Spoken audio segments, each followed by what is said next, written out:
men tried to go against it. It was a woman's response to sex. However, this can develop into toxic masculinity, which in the Victorian era is defined as the need to aggressively compete and dominate others, to succeed at every cost, and to be financially independent to provide for the family. Thus, Victorians were expected to have great strength to withstand the pressures from society. Now, when World War I started, these treaties which lessened the need to maintain decorum. In pre-war Britain, for example, courtship was supervised to make sure that relationships were pursued with respectability. However, during the war, there was less policing for public spaces, which gave people more freedom of expression. Now, despite this, the characters failed to take advantage of this reformed world. Both Clarissa and Septimus prioritized societal expectations, which forced their relationships to be surface level. To create meaningful relationships, they would need to connect on a deeper level, which the traditional norms would no longer exist or were broken. Despite the expansion of women's roles, high-class women were pressured to return to their pre-war roles of focusing on their family life, including Clarissa. She prioritized how others viewed her, struggling to forge genuine relationships. As a woman, society expects her to not only fulfill her duties as a housewife, but to exceed them to prove that she is worthy of high status. Clarissa's composure shows everyone that she is happy, but in reality, it's difficult for her to create deep connections with others because she just wants to please them. Now we're going to watch a clip from the 1997 Mrs. Dalloway movie. Had not wear her furs at the garden party at Buckhouse, and it was bitterly cold. Richard. Oh dear, it's going to be a failure, a complete failure. It's delightful of you to come. Lovely to see you. Really nice to see you. Glad you could come, Reggie. Why do I do?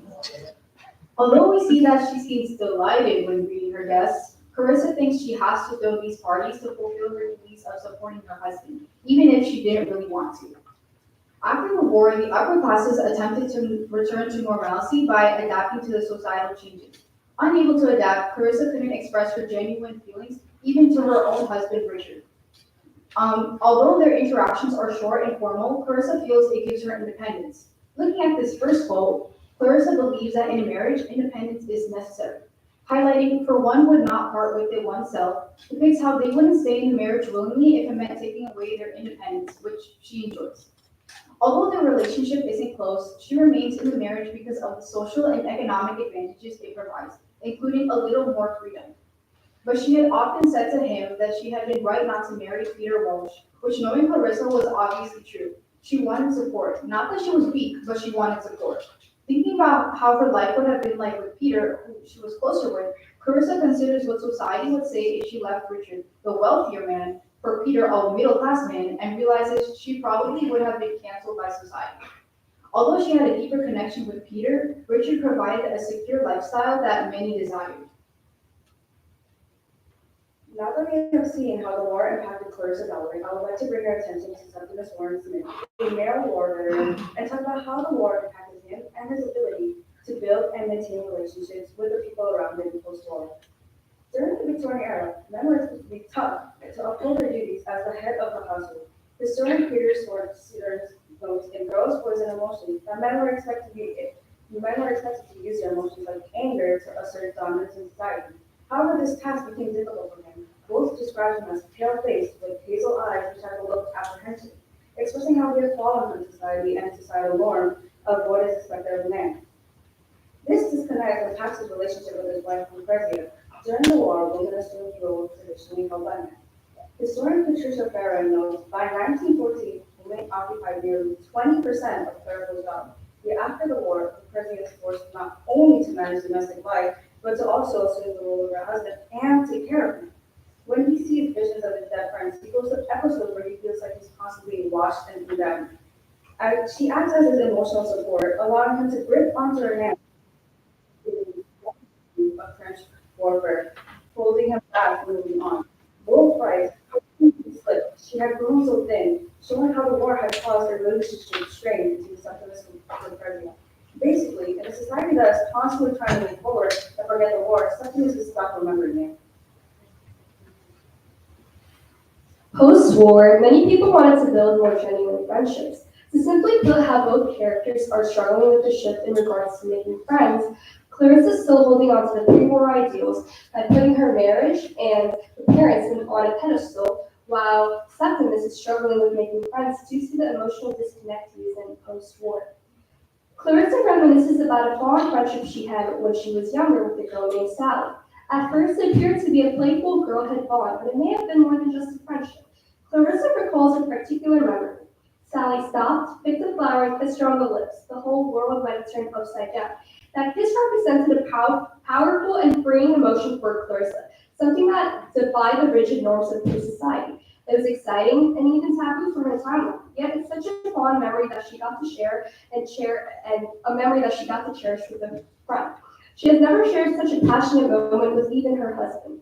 Fast forward to when Sally shows up to her party unexpectedly. It was Sally Seaton, the last person in the world would have expected to marry a rich man and live in a large house near Manchester. The wild, the daring, and romantic Sally. Clarissa found it ironic that this upbeat and adventurous friend she once had, and she once remembered, has now mellowed down with the rich man. Regardless, Sally is just now a memory for Clarissa, a source of excitement and adventure she no longer finds in her current friendships. Septimus, on the other hand, isn't forming connections. He's completely detached. After coming back from war, he starts exhibiting many symptoms of PTSD, as states, but he began to talk aloud, answering people, arguing, laughing, crying, getting excited, and making her write things down. She could stand it no longer. Due to the lack of resources, he was not diagnosed properly, nor taken care of properly. And that's a harsh reality for lots of war veterans. They are not given the proper resources to adjust into society emotionally and mentally. Now I'm going to showcase a scene from the movie Brothers, where a man who had served in the war showcases his PTSD episode triggered by his daughter, and how it affects his relations with others. Isabel. Stop. What got you into it? I genuinely like people. And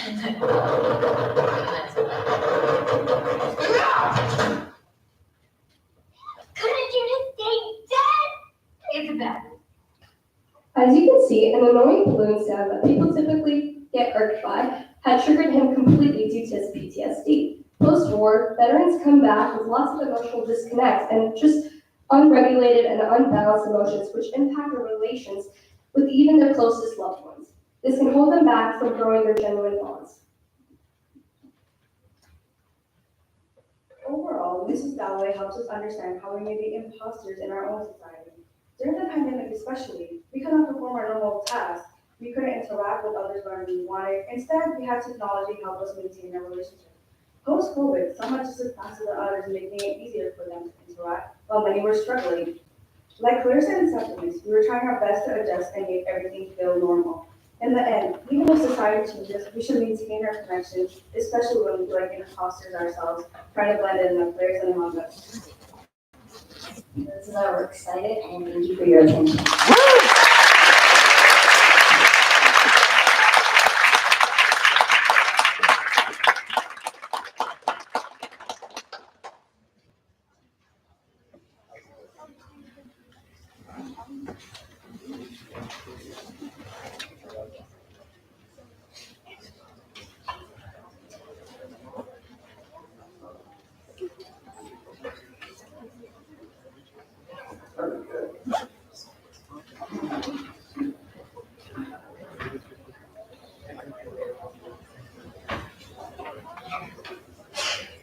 All right.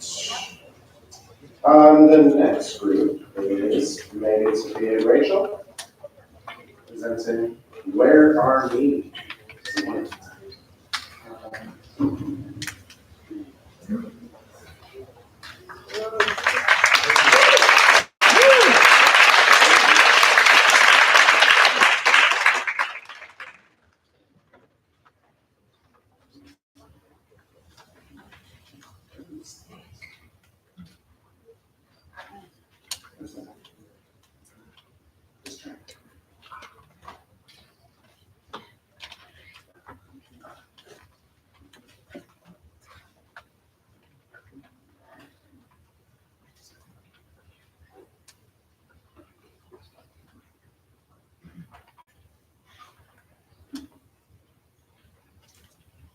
Good morning, everyone.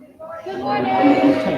Thank you for joining us here today for Where Are We, our presentation on narcissistic romance and our search for the self. I'm Sophia. I'm Megan. And I'm Rachel.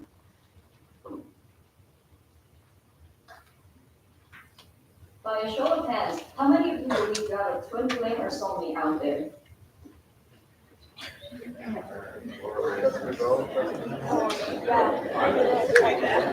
Well, we've got news for you. It's not where you think they are, but we'll show you how to find them without going astray.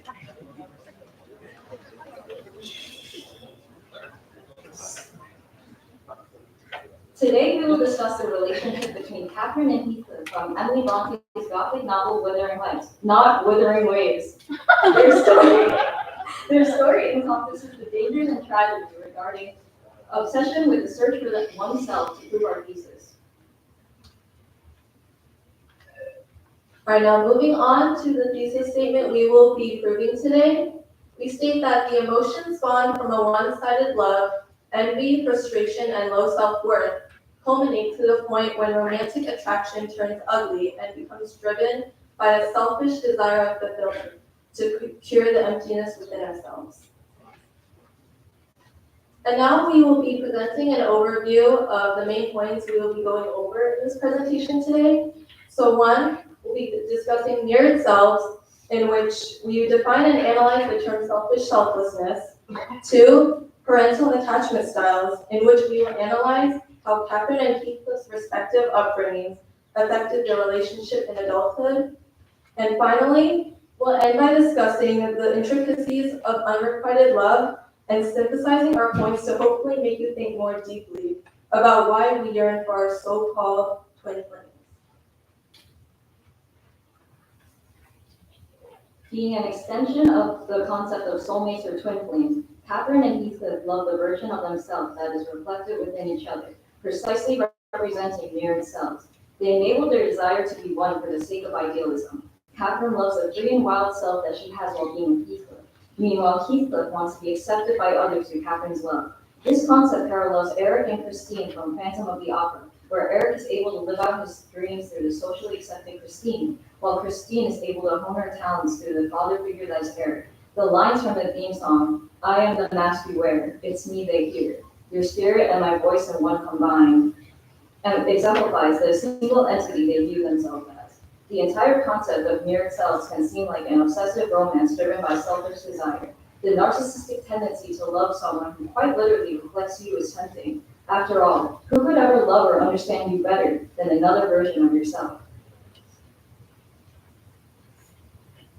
You may be wondering, just what is selfish selflessness? It is the idea of benefiting another person for self-gratification. Selfish, selfless actions are the extreme actions taken when placing your ideal identity within another person, or our previously discussed topic, mirrored selves.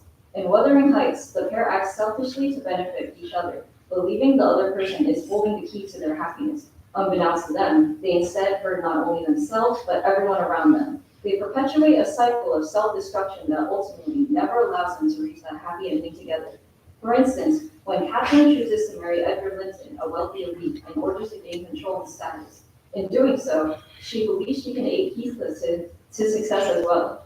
In response, he decides to marry her husband's sister in an effort to obtain the Linton fortune to become that rich man Catherine wants. They effectively betray and hinder each other, believing that they are getting one step closer to one another, when in reality, they betray their own feelings so much that only the pain can remind them of each other. We can see this in Catherine's confession, where she shares her true feelings regarding where her love really lies.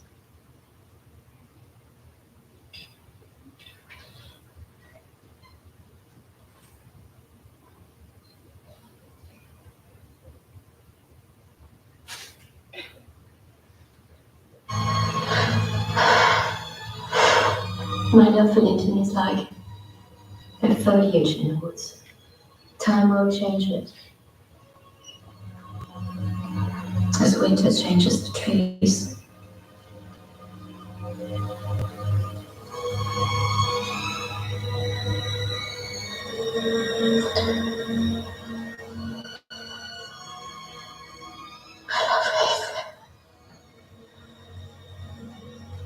Listen. It's like presence. A source of little visible delight, but necessary.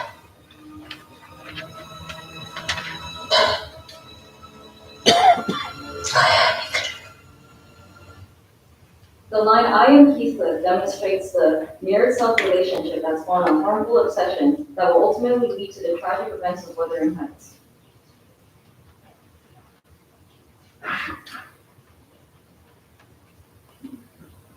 Now we're going to be talking about parental relationships, because to truly understand the relationship between Heathcliff and Catherine, we have to look at the emotional wounds they carry from childhood, as these deeply shape how they relate to one another. Some of their actions that may look like love actually come from unresolved pain and a fragile sense of self, the kind that develops when parental bonds are broken or absent. Essentially, their love is not just intense or passionate, it's rooted in a shared history of abandonment and emotional injury. The emotional injury we're going to be focusing on specifically is called narcissistic injury, a term that stems from Heinz Kluge's theory of self-psychology. It refers to a wound to the ego sustained in childhood due to emotional neglect, abandonment, abuse, or trauma.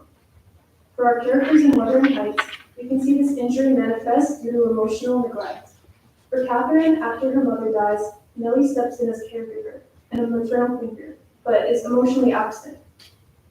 We can see this most clearly when Catherine recalls her dream to Nellie, where she was cast out of heaven with Edgar and sent to live with Heathcliff and the Moors. Instead of listening, Nellie dismisses her and asks her to be married. This reveals that she refuses to validate any part of Catherine that isn't sweet or compliant, and this to Catherine comes off as those not deserving of love. As for Heathcliff, we can see how he's neglected in a couple of ways. For starters, let's take a look at his name. He has no last name, and his first name was inherited from a biological son of the Earnshaws that died in birth, so his only name is borrowed, showing that he has no unique identity and is really just filling a place rather than being a part of the family. Additionally, Nellie refers to Mr. Earnshaw as Heathcliff's benefactor, when really, if Heathcliff was an adopted son, Mr. Earnshaw should be his father. This tells us that Heathcliff wasn't really adopted out of love, but more an act of charity, just a display of Mr. Earnshaw's generosity.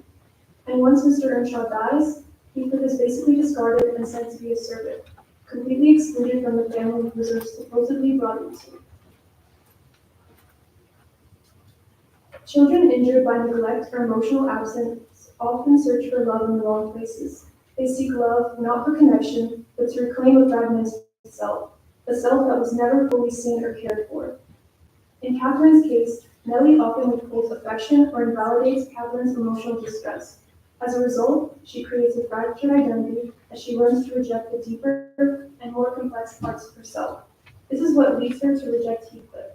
He reflects the darker parts of herself that weren't allowed or accepted, and so instead she chooses Edgar Linton, with whom she can have a more socially acceptable love. Meanwhile, the neglect Heathcliff endures causes him to internalize his rejection from the Earnshaw family. And the pain doesn't go away. It transforms into an obsession with possession and control. Specifically, he becomes fixated with Catherine because she's the only one who sees him as more than an object or servant. He desperately clings to her because he feels she validates his very existence. Together, their love represents the love of two people trying to recover the lost pieces of themselves, the pieces broken by early neglect. All right, now let's go back to the I'm Heathcliff scene that we kind of glazed over before. So going back, it is here that Kathy reveals her differing feelings for Linton and Heathcliff. So take a look. On the left, on one hand, she loves Linton for the class advantage he can allow her, and she acknowledges that something as superficial as that is bound to change and wither away with time, like the fickle foliage in the woods. Heathcliff, however, on the right, is someone she can project her fragmented sense of self and feelings of narcissism and savior tendencies onto. She refers to her love for him as the eternal rocks beneath, something underlying and subtle, yet undying and concrete. She identifies with Heathcliff's experiences so firmly, and yet a genuine connection between them is unattainable. The eternal rocks, for Catherine, remain in view, but never within reach. Alright, so now unrequited love is our final theme that we will be focusing on in this presentation. And throughout the novel, Bronte presents us with differing socioeconomic status, changing gender roles, and the racial conflicts between Catherine and Heathcliff to exemplify the effects of a one-sided love. Here we will explore unrequited love through the lens of our research on literary critic Richard Dalloway's essay. Alright. Now, through his essay, Earnshaw's neighbor/Catherine's friend, Dalloway both criticizes and analyzes Bronte's portrayal of Catherine and Heathcliff's power dynamic through such inequalities, contributing to the lack of a primary friendship present in their relationship. And here, this is where Dalloway specifically defines primary friendship. Quote, grounded in virtue and reason, exemplifies in practice the relations between citizens that would subsist in a just society. So what is important about this idea is that Dalloway distinctly characterizes it so that, quote, only when men and women would experience equal rights in marriage might something like primary friendship between the sexes occur, end quote. And this is where Catherine and Heathcliff's power dynamics over one another distinguish them from a healthy relationship or friendship formed when individuals view one another as equals. So now that we've addressed the gaps in power between the two, we must also differentiate between differences in autonomy by virtue of gender and class, in Catherine's case, and by virtue of race, in Heathcliff's case. For instance, Catherine, a well-established white woman, is denied free thought and will by her gender, while Heathcliff, as a dark-skinned orphan who was picked off the streets, is denied acknowledgement of his humanity, but can act independently and accrue his own wealth. The stark systemic inequality between the two was part of what contributed to the fallout of Catherine and Heathcliff's childhood friendship, ultimately disallowing them from forming a primary friendship and thus a healthy relationship in the end. Persecution with control versus privilege that lacks it.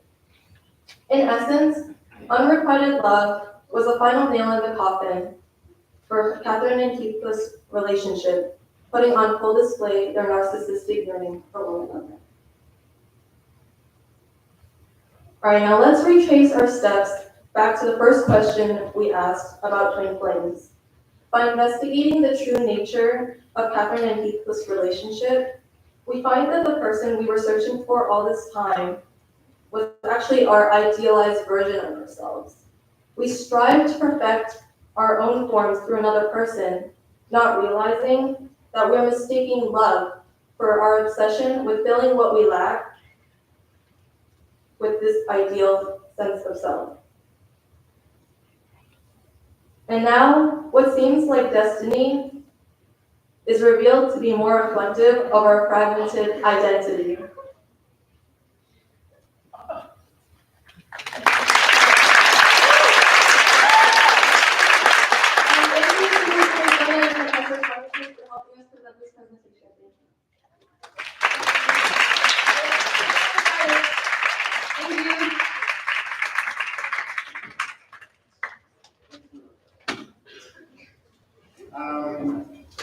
Okay, cool. These two presentations worked really well together. Got social norms, particularly like wealth and status, gender performance, trauma is kind of both like a barrier towards friendship, and of course romance and like all the weird violence and obsession and stuff there. But anyway, questions? Are we? I don't know, did you want to use the? I feel like they seem very confident, like just project. Yeah. Okay, Victor. This is for the second group. So in your presentation, you noted about mirrored self and how you look for a romantic partner, or even a friendship, you look for someone who mirrors you. But there's a very famous saying that opposites attract. So how do you think that affects people's search for love, and does trauma affect that, or does personality affect that?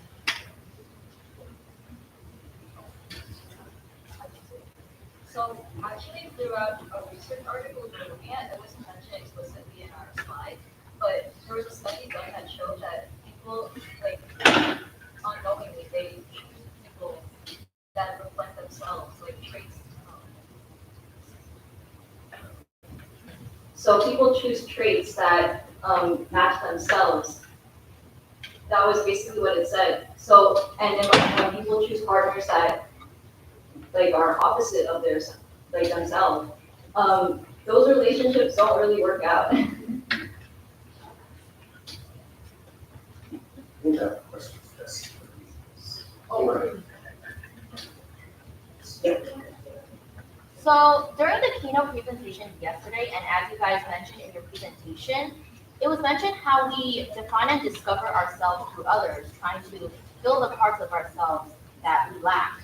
So how do we make sure that we aren't only using our companionship with others for the sole purpose of self-benefit, and that the relationship isn't turning into an obsession with the mirror version of yourself, as you guys mentioned? And just as like a second follow-up, do you think that using friendship to fill in the gaps within ourselves is necessarily a bad thing? Okay, so I'm gonna try to answer the second question first. That was kind of loaded, but thank you for asking. That was a great question. I think there is like a line between friendship and then codependency, because close friendship, as we know, is like two people are allowed to like depend on each other, and it's kind of like transactional in a way. So when we lean on one another too often and don't rely as much on ourselves and lose that sense of self-dependence, then we can easily fall into that trap of becoming obsessed with filling the things that we don't see in ourselves, seeing that in other people, and trying to achieve that, even though it's never realistically going to happen. Also, could you repeat your first question? I'm sorry. So the first question was, how do we make sure we aren't using our companionship with others for the sole purpose of self-benefit? Alright, I'm gonna have to think about that one for a minute. So this kind of relates back to like altruism and doing good for the sake of not your well-being, but for the sake of others. And I feel like nowadays that it's not really common that you see that really. Like a lot of good deeds get posted on social media, and it's kind of clear when you see that people are doing that for the sake of quote unquote clout, and for the sake of trying to appeal to an audience who will kind of like feed into that. So I think what we need to improve more on as a society is be more collectivist, and also at the same time make sure that we don't lose that individuality, make sure that we still have like a still sense of community, so that we feel like if we're benefiting something else, then we are benefiting us as a whole, and not simply feeling as if it's just me who's doing all the good and being altruistic. Did that answer your question? Yes, thank you. Thank you.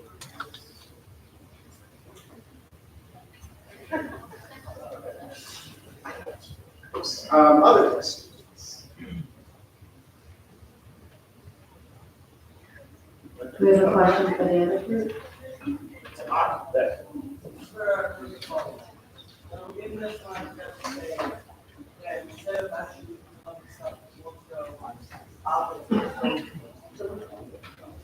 So you guys were saying that basically people are looking to fill in themselves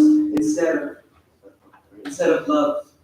But if people are trying to complete themselves for someone else, then is that not love?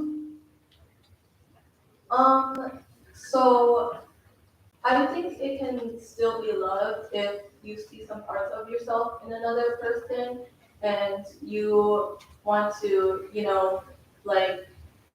you see yourself like projected onto them, but it's when it gets to a point where you start having this obsession with completing yourself by virtue of like another person. That's kind of where the line between self-dependence and codependence kind of becomes blurred. So I would say that true love is kind of like an ambiguous subject. And here we kind of just explored like the intricacies of the toxicity within Catherine and Heathcliff's relationship. So I definitely wouldn't say that their relationship is true love. I think we can vary by circumstance. It just matters, like, I guess between the people, like how much the people depend on others and how much they're willing to rely on themselves. I think that's a big part of it. Thank you. I'm just going to ask a question for the first group, and could you just talk a little bit about something from your research that you found like struck you as like timely or relevant other than the COVID connection? Like what spoke to you from what you found in your process? Like other events that were like, Whatever. What resonated with you? so like when we did our research, we really just found that like we do have like all these types of shifts in society, and they really do affect like how we pursue our friendships. Like we used like COVID-19 because it was such a recent example. There's like a lots of other examples of how society has changed, not even just through war, but like like when there's a lot of different like events that like really struck society, not even like what other events. Yeah, like politics, elections, like they really just like affect like your own perception, but they also affect like society in general. Are we gonna get along with other people? Because like if we have different like political views, we might not see eye to eye with people, and maybe we might not even want to be friends with them anymore. It's like things like that. And like we wanted to compare it specifically to like the COVID-19 pandemic, because during that time, like we used to just like come to school every day and like be able to learn in a in-person environment, but after COVID, everything just like shifted, right? And then now we have to go like into like this virtual setting. And similarly, like during the Victorian, like this book, it actually took place after World War One. But we wanted to see like why are their friendships so awkward? Like we would have thought that maybe after World War One they would have maybe destroyed these sort of like class systems and things like that. Maybe they'd be more open with each other. There's no war looming over them anymore. But why are they still acting like the war didn't even happen at all? And that's what we were trying to explore with our research. I think also the aspect of friendships and how they change. Like when we see the parallel between the two, like after COVID, we found it a bit more awkward. Like you had to adjust back with like just FaceTiming your friends to like talking to them and just adjusting back to in-person friendships. When like just seeing that parallel with the Victorian era and how after war they started prioritizing these friendships and try to make these friendships just less awkward. We thought that it'd be good to include COVID-19. And it's just a good example so we can really see it from our perspective. Like they're not. Oh. Okay, perfect. Round of applause.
How we go up the. Oh yeah, because it's a man's eye on the way. Go. Okay.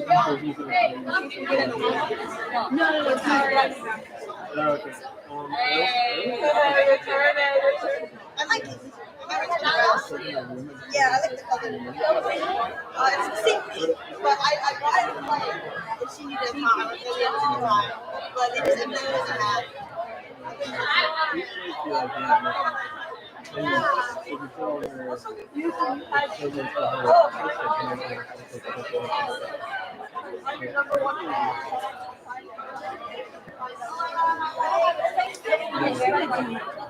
Okay.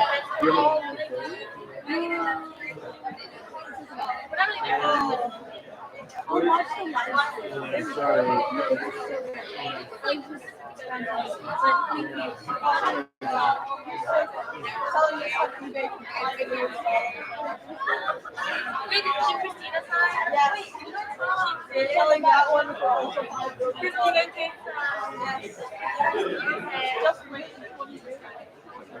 Hey, Because the famous CEO. We have our original signature yeah, we don't hold class. Oh, we have it next month? Yes. Does my class have classes? They love green. If I saw something about having class on the Tuesday. It says that we have class on the 29th.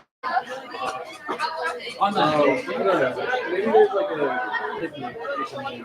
because I got an email that says that the 29th, Tuesday, Thursday starts, and the Monday, Wednesday says next week. No, I don't know. Maybe you have to listen to him, not me. Yeah. I thought I saw him. I don't know. How old am I? Maybe he's out in the hall.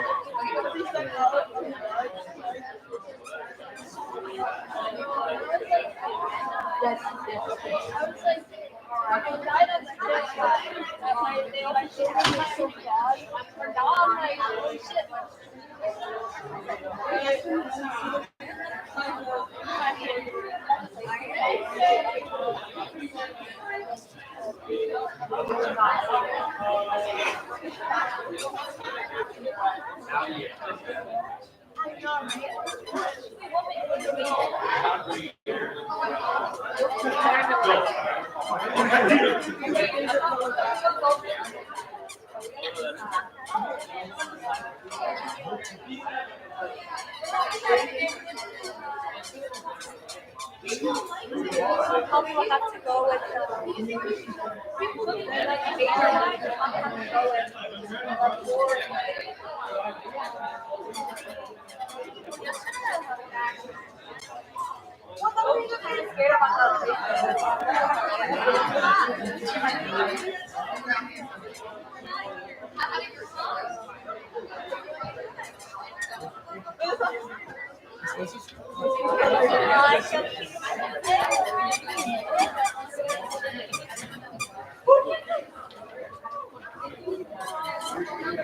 What's wrong?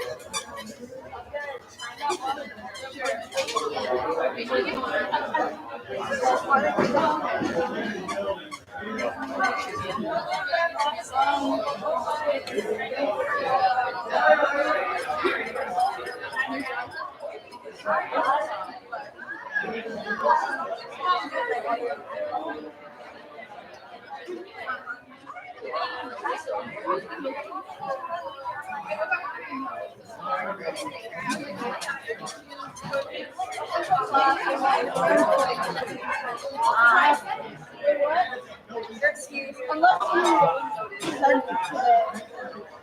Is someone sitting here? You have to go talk to her.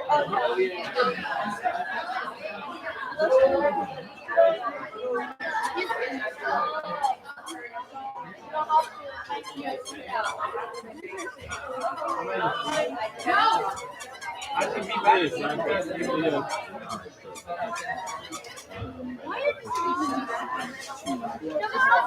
Okay. Do you have like yeah. How you doing? I'm the foreman with her, and I'm here tomorrow. But I got off today, which is so great. Oh, that's yeah. No, because we But I haven't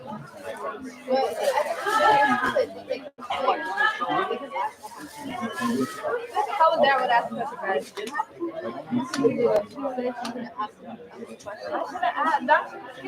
I was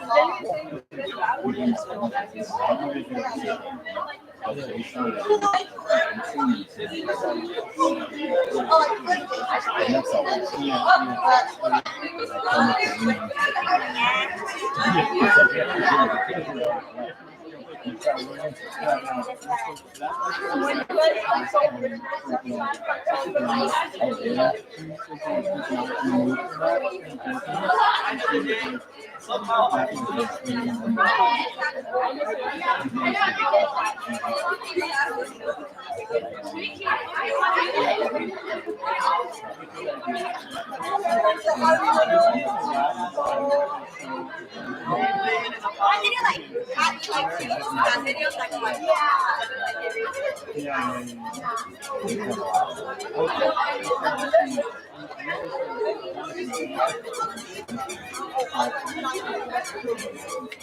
Oh, you guys are doing we're excited. We just had one paper. So like 2 separate credits. Great job. I don't know, I'm just there.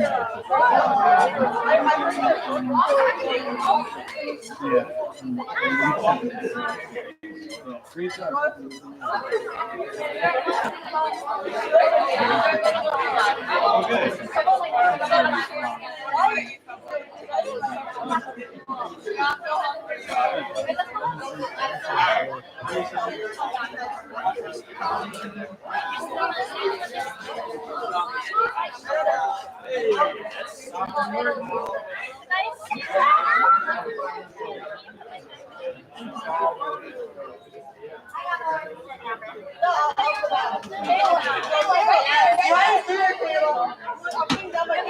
You got a bed right here.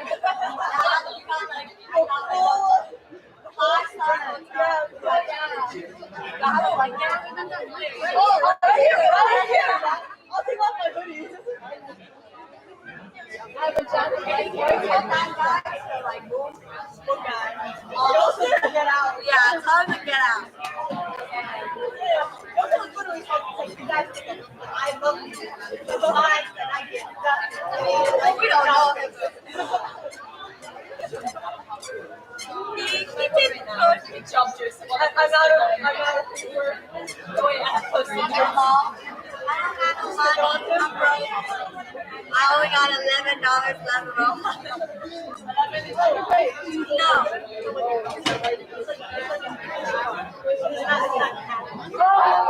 Never mind. Invest is not a good. Let's invest it and we get the return. The return of investment is gonna be so high. Bro. Yeah. I don't want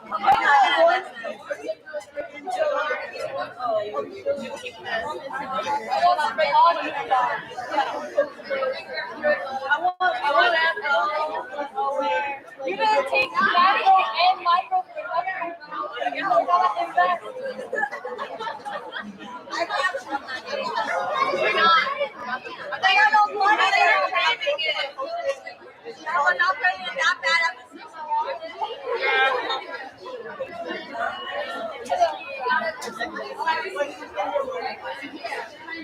I want 10% of your earnings.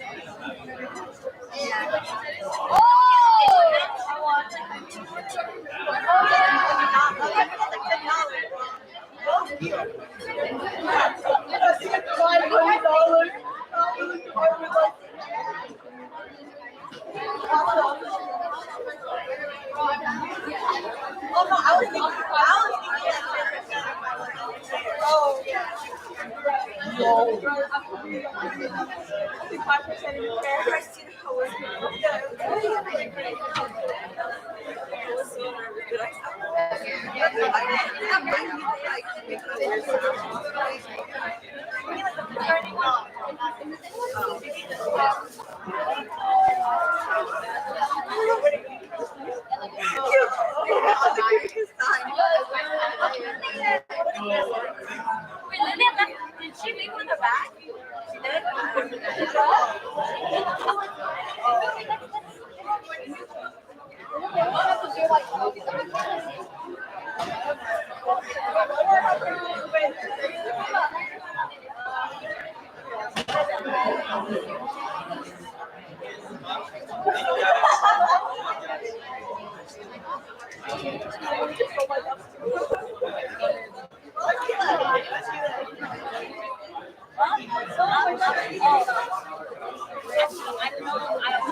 Good morning, almost afternoon, everyone.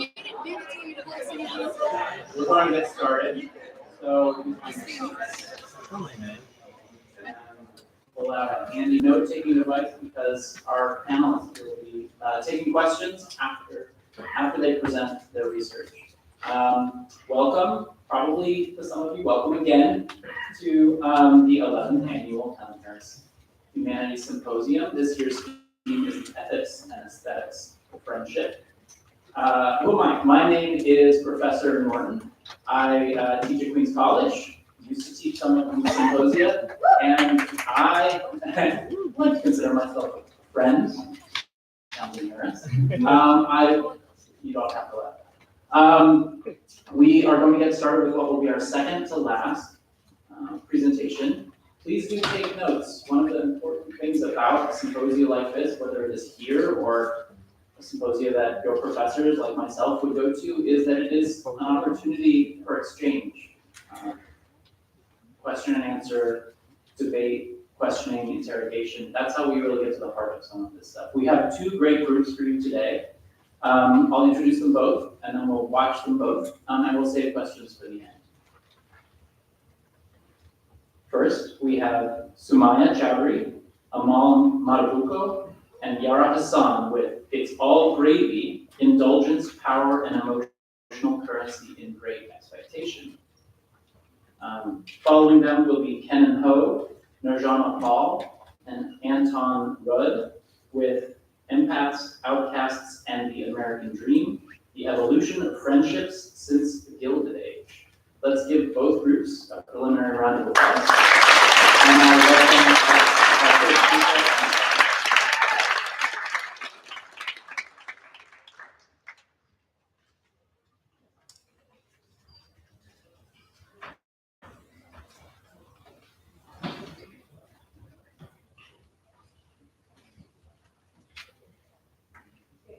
Good morning, everyone. I'm Amala. I'm Smile. I'm Yara.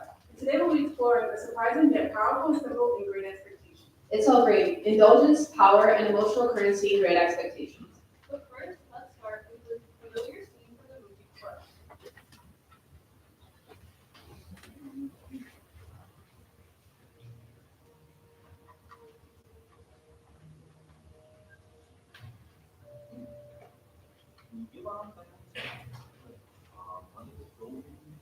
Chicken breast. This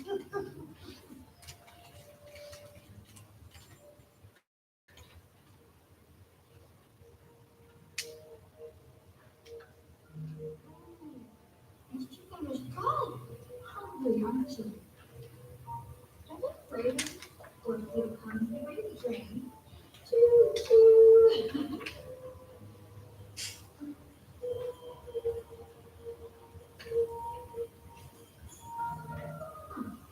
that roll? Sweeties? Oh, no.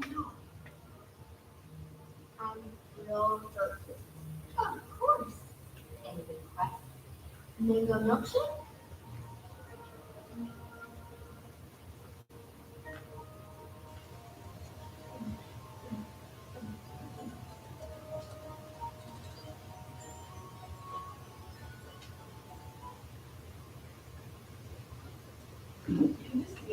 Caroline sits down to an extravagant dinner. Gravy squirts straight onto her plate from miniature toy. It's whimsical, a bit excessive, but tailored to her every child. Except beneath all this indulgence is something much darker. The other mother is not feeding her out of love. She's instead luring her into dependence, into a trap. The gravy here is not a symbol of love or affection.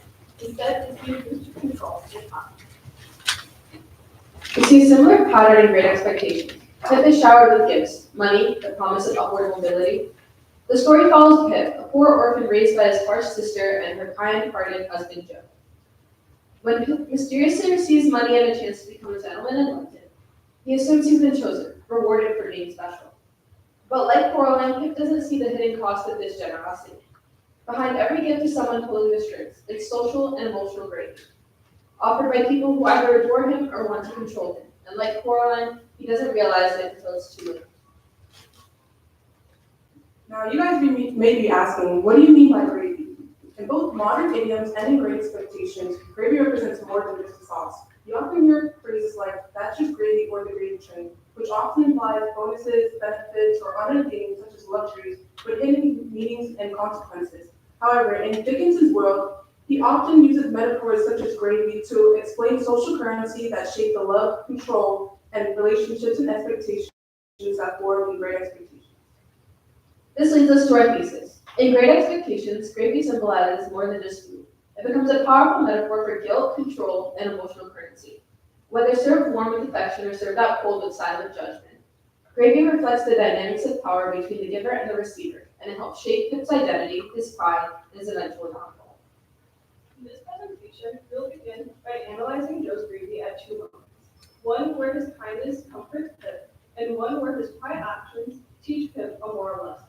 Then we will move on to Miss Havishton's gravy, where we will analyze how her twisted generosity manipulates Pip and controls his emotions. Next, we will bring everything together by examining what gravy reveals about the theme of friendship and Great Expectations, and finally, we will conclude with our final thoughts. Let's begin with the earliest literal use of gravy in Great Expectation, as the book states. Joe's station and influence were something feebler if possible. When there was company, then when there was none. But he always aided and comforted me when he could, in some way of his own, and he always did so at dinner time by giving me gravy, if there were any.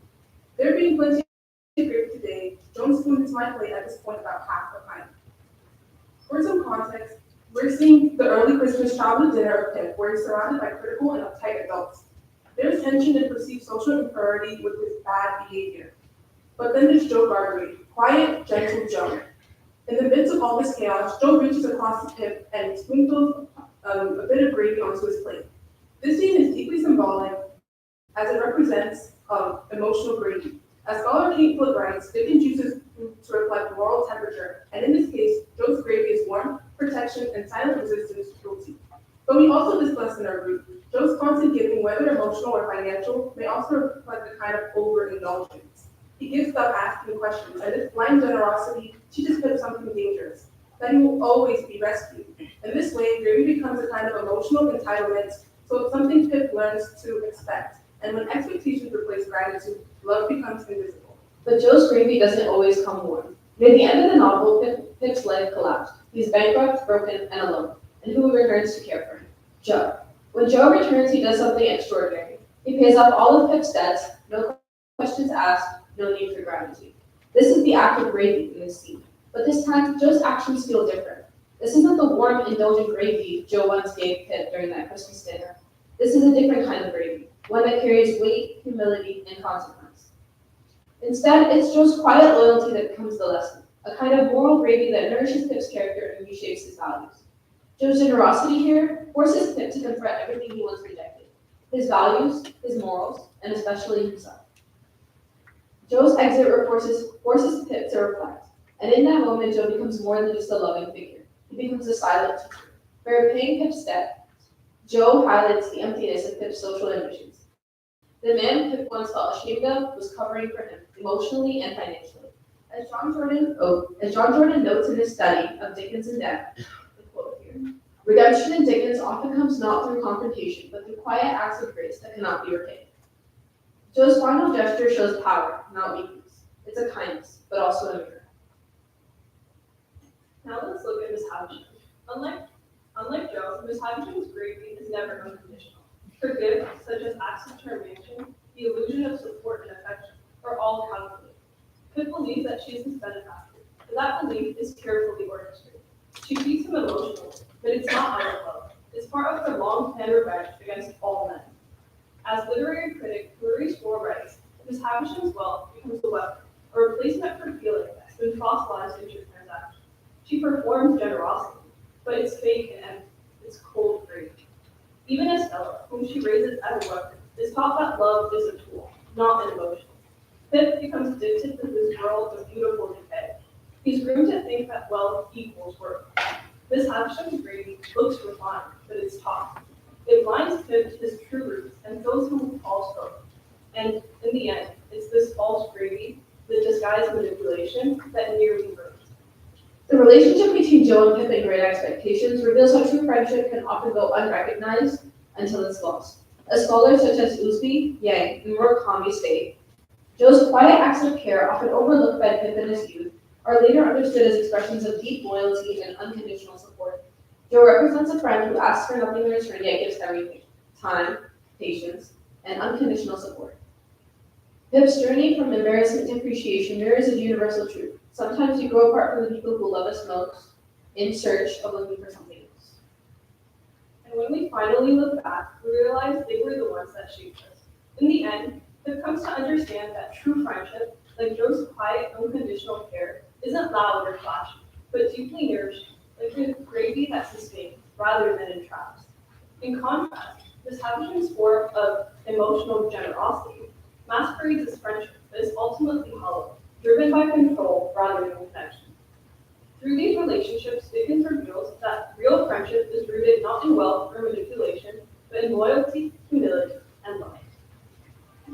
Joe's friendship, though humble, becomes the moral backbone of Pip's development and a reminder that the truest friends are not always the most glamorous and loudest, but those who remain on your side even when everyone has left. It leaves us with an essential question: in a pursuit of success and belonging, how often do we overlook the quiet friendships that truly define us? So what have we seen here? In Great Expectations, gravy is not just food. It's a symbol for power, generosity, and emotional strategy. Joe's gravy shows us love sometimes spoils. Miss Havisham shows us that control can sometimes be dressed up as kindness. And Pip learns that when you live off of gravy for too long, you forget how to earn the meal.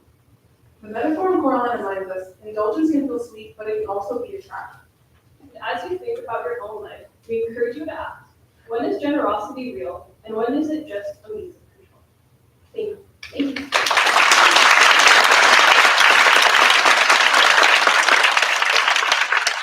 Also, thank you to Mr. Sweeney and Professor Yusuf and this wonderful audience. Thank you.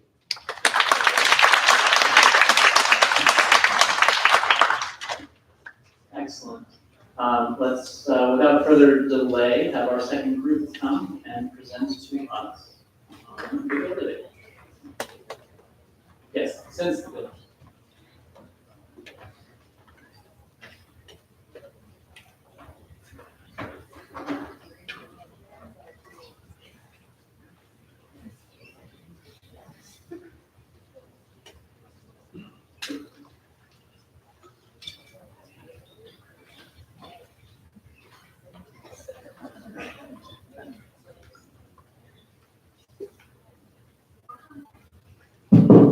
Welcome to our presentation, Empaths, Outcasts, and the American Dream, the evolution of friendship since the beginning. I'm Nirjana. I'm Anton, and I'm Kevin. And we're the Uncivilized Scholars. Okay, think of some traits or characteristics that would be used to describe this picture of a young white boy alone without a family on the Mississippi River. What comes to mind? I think he was pretty friendly. Yeah, friendly. Anything else? Or? Okay. So here are some of the traits that we came up with: whimsical, courteous, friendly, and innocent. Summarized, we found on the full context behind the illustration, we will make positive assumptions about this character. This is actually an illustration of Huckleberry Finn from Mark Twain's famous novel, The Adventures of Huckleberry Finn, known for its problematic racial undertones. In our Symposium research, we explored how authors decided to portray their characters and what those decisions say about social norms during the time period. Here's what we noticed. In literary friendships, imbalances of privilege shape character roles, with the more advantaged friend being cast as empathetic and heroic, while the more marginalized friend often assumes a sacrificial position. As American literature progressed from the Gilded Age onward, this dynamic has persisted, but evolved to provide more moral agency to the marginalized. So in order to prove this claim, we'll first look from the perspective of Huck, the young white boy, and the Twain's adventures of Huckleberry Finn. Then we'll jump forward in time, look at Sandbags and Twain's men, with George and Lenny, finally finishing off our re-examining both novels again, but from the perspective of the marginalized friend. So we begin our analysis through Twain's adventures of Huckleberry Finn. Written during the Gilded Age, the term that was actually coined by Twain himself, referring to the time period in the 1880s where the richest Americans controlled all the nation's wealth, leaving the lower class in extreme poverty. And the novel itself, however, takes place in the 1830s. Two protagonists in the story, Huck and Jim, are both running away from society at the raft. Huck is a young white boy who was raised by the widow Douglas and decided to run away because of his abusive father Pat. Jim is a slave owned by the widow and aims to gain his freedom and reunite with his family. Through their adventures together, Huck was portrayed as empathetic, kind, and heroic as he continues to help Jim. In this lens, Huck is viewed as a white savior for the hero of the story. So in our close reading, one crucial moment that shows how Twain elevated Huck occurs on page 217, when the widow Douglas releases a wanted poster asking for money to return Jim, her runaway slave. So Huck initially considers turning Jim in, but then turns around and he recounts all the positive things that Jim did for him. He would always pet me and call me honey and do whatever he could think of for me, Huck says. Twain uses this moment to paint Huck's recognition of Jim's humanity as both a sacrifice and a heroic act on his part, instead of an inalienable principle. Twain also paints Huck's decision in a transactional way. Since Jim treated him well, Huck is now paying him back by seeing him as human. A broader perspective lets us realize that while Huck can choose rebellion in associating with a runaway slave, Jim cannot choose freedom, which underscores the key difference in their situations. In analyzing Twain's portrayal of Huck, we must consider the broader theme of freedom in his narrative, and how this concept differs for the two protagonists, Black reality against the American dream. While Huck wants to be an eternal teenager, and he sees freedom as an existence free from consequences, rules, and even a formal education, Jim's view of freedom is limited by a so-called dream of being viewed as human, having one loyal anti-racist friend, and being reunited with his family so that he could raise his children. Now we will look at the perspective of the ableist with an analysis based on Masculinity. To clarify, an ableist is someone who discriminates against a person with disabilities based on the belief that typical abilities are superior. Now we shift forward in time to the Great Depression, from the Gilded Age to the 1930s, the height of the Great Depression. This is where a vice and men takes place, and like Huck Finn, it follows two characters who are on the margins of society and trying to survive together. On the left, we have George Milton, a California ranch worker. He's often seen as the more capable one, someone who protects Lenny and tries to pen a better future for them both. In our framework, George represents the empath. On the right is Lenny Small, an intellectually disabled man who depends on George. Because of his disability and lack of social power, he is viewed as the outcast.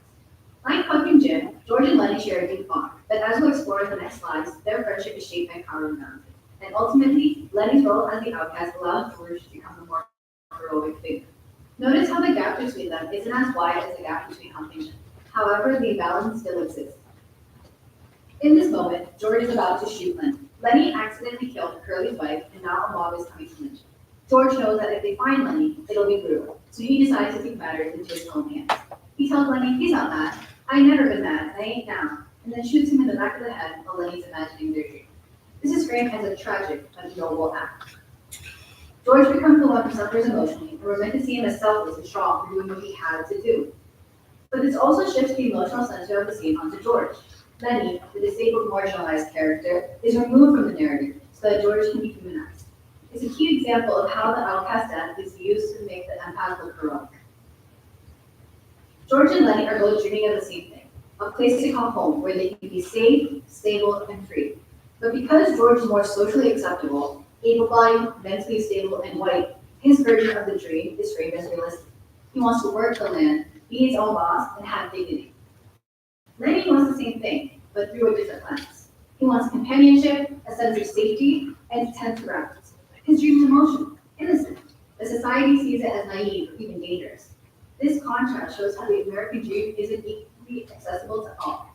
And by the end, Lenny's version of the dream will literally erased through his death, so that George can survive, move forward, and be remembered as noble. So the shared dream becomes something that justifies the empath's heart, while the outcast is left behind. Now we're going to revisit both stories through the lens of the marginalized friend. Fortunately, we were lucky enough to have an award-winning novel, Games, at our disposal to help us re-examine 2012. Published just last year, this novel retells the story of the adventures of Huckleberry Finn, but from Jim's perspective. Throughout the novel, we learn that Jim's decision to speak in a so-called slave dialect was a conscious decision to appease the expectations of the more powerful white people, rather than an indicator of his low intelligence as Twain portrayed. In this specific scene, Jim was immediately able to recognize that the conmen, the Duke and the King, were frauds, whereas Huck continued to play along for the fun of the adventure. This eventually leads to Jim's capture and is what ultimately causes Huck's moral awakening. This takes us back around the initial ranking of Huck and Jim. If Twain has shown Jim's intelligence and the importance of his sacrifice throughout his novel, Huck shouldn't be at the top, but rather at the bottom. By Jim's sacrifice, Huck would have never been able to beat a hero. Jim is the one that deserves praise for what he did on the raft journey together, not Huck. A reverse novel corrected Twain's wrong by providing Jim with more agency and character. This highlights a crucial change in literary standards over time, but a more marginalized character is now given the attention that innovation literature never did. Even though George is framed as the emotional center, the one we're meant to admire, Lenny is actually the one that shows the most consistent and unconditional empathy. Throughout the novel, Lenny never judges others. He's drawn to soft things, small animals, and people who are isolated, like crooks and Ken. He comforts people, others instinctively, and wants everyone to be included in the dream. In contrast, George has to work through his frustration, fear, and pride. His empathy is real, but it's conditional. It comes to control, sacrifice, and even violence. If we look at emotional purity and the capacity for care, Lenny should be seen as a true empath. But because he's disabled and socially powerless, the story doesn't frame him that way. His death is used to elevate George. This echoes the same pattern we saw with Huck and Jim. The outcast bears the emotional weight, but it's the empath who gets the credit. Our modern lens helps us reframe this. Lenny deserves more recognition for the emotional labor and compassion he brought to their friendship. Overall, in our research, the perspective that was most impactful to us was from Julius Lester, a Black scholar in the 1980s. He heavily criticized Mark Twain's novel for its stereotypical portrayal of Jim, and although some might argue that the book stays true to its time period, Lester reveals that this doesn't hold up. Although it is true that slaves and free Black men were heavily marginalized and subjected to severe racism, Twain's portrayal is unnecessarily racist, with Jim essentially serving as a clown and as comedic relief for the kind and empathetic white characters. Furthermore, last year, scholar Sakina Kirji wrote her essay on moral agency under oppression. In studying Jim, she revealed the situation to be a double bind, where every crisis that Jim finds himself in, he must choose an option that, to some degree, limits his moral capacity. He is thus prevented from fully revealing his morally impressive qualities. In short, our symposium research shows that in literary friendships, the marginalized character often assumes a sacrificial position in order to cast the more privileged character as kind, heroic, and empathetic. Over time, although this dynamic has persisted, it has become more humane. Authors now strive to make friendships more real and balanced instead of simply reiterating harmful stereotypes. Modern retellings help us realize that true heroism often comes in quiet moments of compassion rather than huge acts of victory. In concluding our research, we realized that bringing Huckleberry Finn to James was the smartest decision that ever been made. By comparing the true sacrifices made by each of our protagonists, we find that Jim's silent heroism is the force driving Twain's plot forward. In analyzing the words we first used to describe the picture of Huck, we choose to offer Jim the recognition that Twain never fully gave him, because in the end, Jim, not Huck, taught us what a life of freedom, loyalty, courage, and friendship truly looks like. Thank you.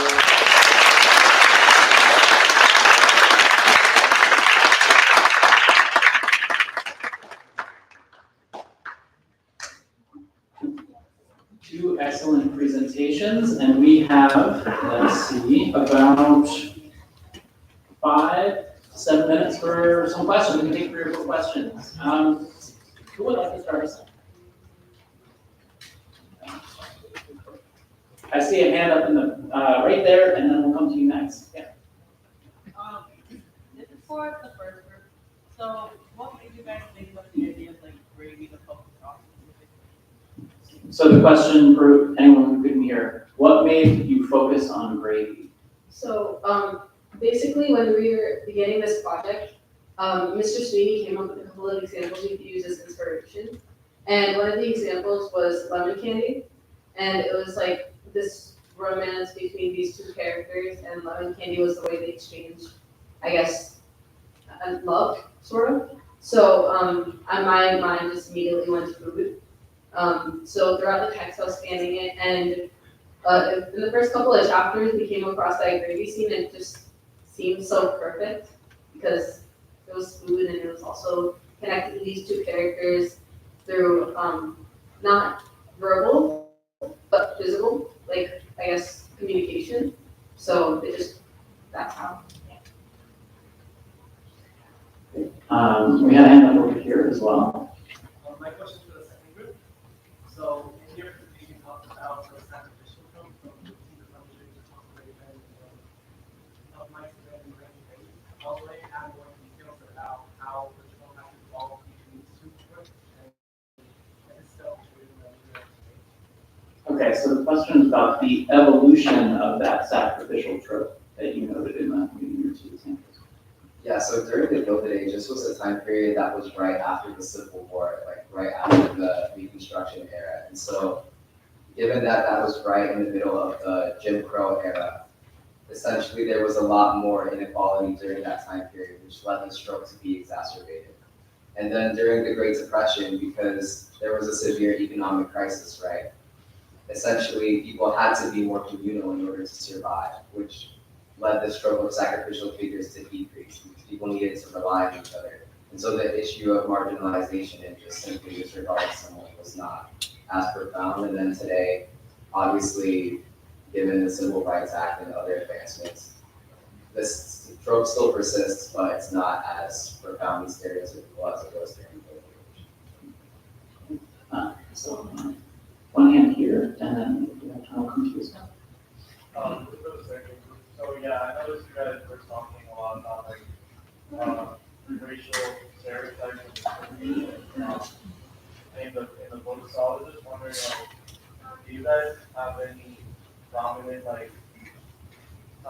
examples of like maybe nowadays do you feel like that kind of stereotype and racial discrimination passes on to like common media now, same way as in books? What are some contemporary examples? Well, in terms of, there is the retelling of Huckleberry Finn, which is James. But we also looked at other examples of marginalization that were not strictly racial. Our other supplemental texts were Moon Knight, which is the TV show, and we also looked at Fruit the Mighty, which also has a stroke of sacrificial. So would you say it's gotten like better or like worse? It has definitely gotten better because the portrayal of Jim was essentially just completely stereotypical. It was just completely rooted in racism. And Jim did not have his own moral agency. He was just seen as black. He was not seen as a person. He did not have any moral. I feel like contemporary works have given a voice back to the marginalized characters, as we've seen in like our other supplemental texts that we mentioned.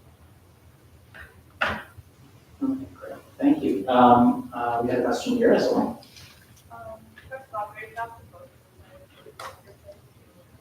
So my question is, obviously, a topic of contemporary works. Have you guys, in your opinion, what people in the media should do to highlight the struggle of marginalized groups throughout? Yeah, so I think that the main, it isn't very important to portray marginalization accurately, right? And it is true that Jim did suffer from slavery, right? He was a runaway slave and he was incredibly mistreated and abused. But it's also important to recognize that people are more than just the abuse and the bad things that they survive, that they still have their feelings, they still have moral agency, they're still able to make decisions in stories. Stories need to be more realistic, right? Instead of just focusing on these stereotypes. Yeah. Show the full picture essentially. Yeah. Do we have any other questions? Maybe for the first group. I'll go straight to the back right there. If we have time for two. Gotcha. In works of media that happen to be fictional, I am of the belief that retelling and I don't know if this is like a literary term, but like retconning, when you change something that used to not be, is not beneficial because it erases what once was, whether it's positive or negative. And being that you highlighted retelling of Huckleberry Finn that erases the like the racism, while it's very good that we're getting rid of the racist aspects, do you feel that in doing so we're kind of erasing the history that needs to be told to show how like badly people used to be treated? And personally, I feel like it's better to, instead of retell old stories, it's better to come up with new ones that aren't rooted in stereotypes. So what's your thoughts on that? Well, AJ, I do agree to some extent that we should not be erasing like past history that happened. But specifically when it comes to James, this retelling, it shows essentially what Twain got wrong. It gives Jim a full voice. It doesn't remove the racism, right, and say that things actually happen a different way. What it does is it says that, yeah, it shows Jim as more of a person in that one scene where he, like in Huckleberry Finn, he just spoke in a slave dialect, and that was sort of, like his speech was purposely altered to make him not seem intelligent, right? But in James, like Everett reveals that that was a conscious choice that Jim was making. It doesn't remove the racism, it shows it in more depth and shows it's more accurate to what happened in the time. Thank you. Well, thanks to both of our groups. I'm afraid we have to get you all back for your next band. But those were great questions. Two excellent performances.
I think they might also be mine.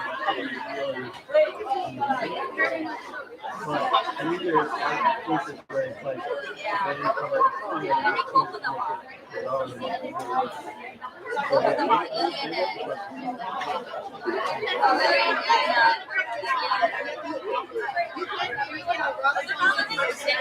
don't know about that. Like, think about, like, all on the rock stars. First out is a folk song. We're like, House of Rising Sun, you know, jazz standard becomes folk becomes jazz. Oh my God. I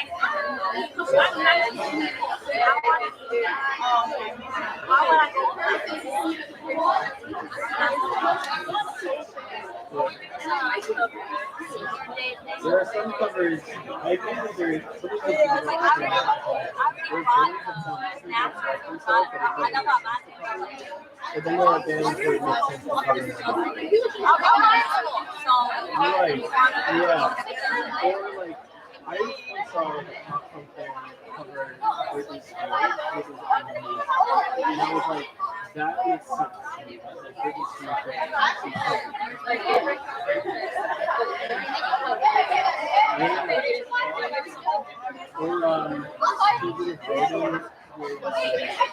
voting with there's a heavy metal band from Wrigley.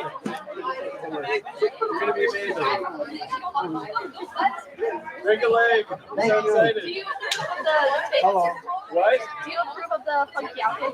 I do approve very much. Kelly, you're gonna be amazing. I am so excited for all of you. Thank you so much.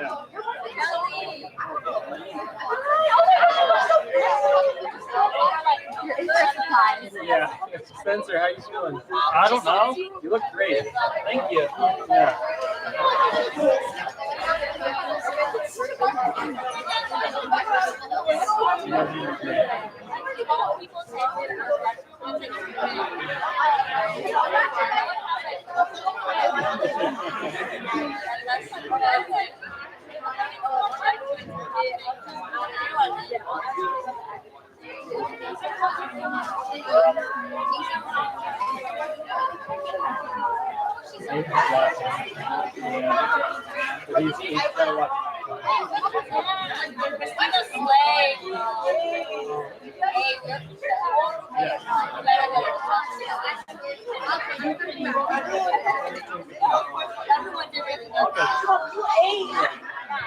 You did good. You did so good. So good I got signed. Yeah, that's super awesome.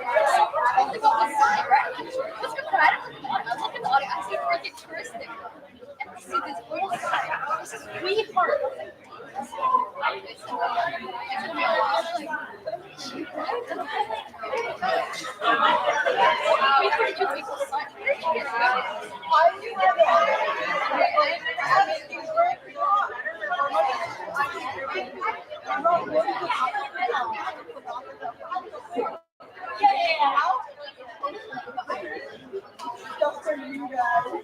Why'd you make me sign for you? Yeah, so when you saw the picture, you know how I said that? I felt great. I need a signature at least. So, I'll send you pictures if you want to. You guys find a signature. Just looks like a priest.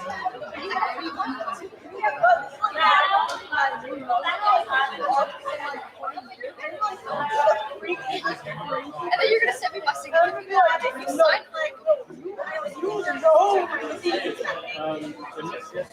I'm gonna send you. I'm gonna send you a signature. What do you mean? I like Facebook. Oh, you didn't see?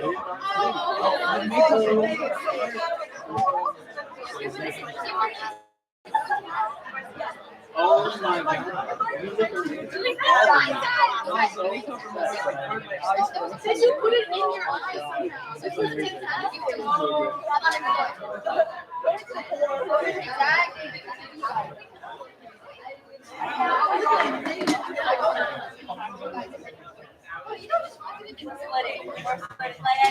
It's a universal.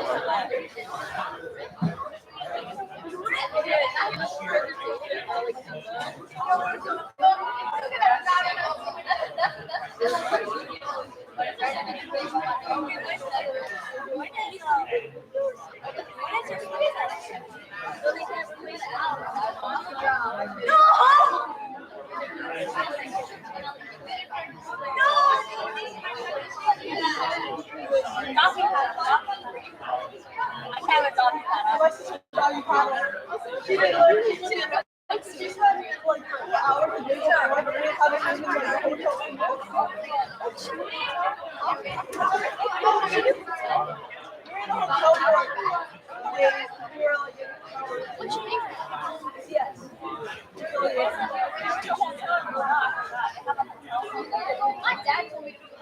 I was like, oh, till school, my dad told me that's nice. That's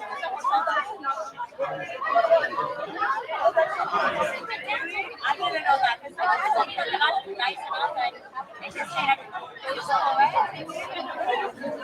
Yeah, I'm looking at next one. Paper.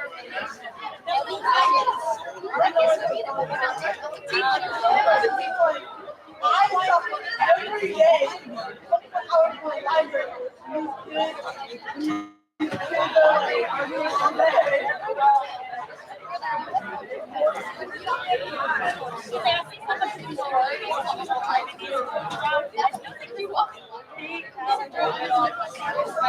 My sister was like, yeah, that's like a rat. I was like, oh, it's a party. Oh, I think you I don't think that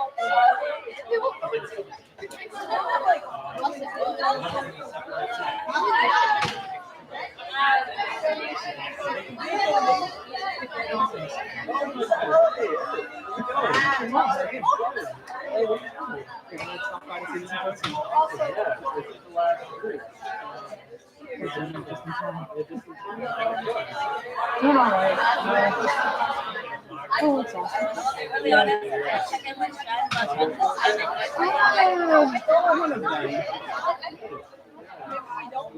One of them would have. One of brownies. Okay. Oh, no, I want to finish off. The one I wanted to go, okay, like, yeah. That's great. My friend told me I should walk. Yeah. Good. A little more intense, seeing as there's less days. Yeah. Yeah.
How's it going on this one?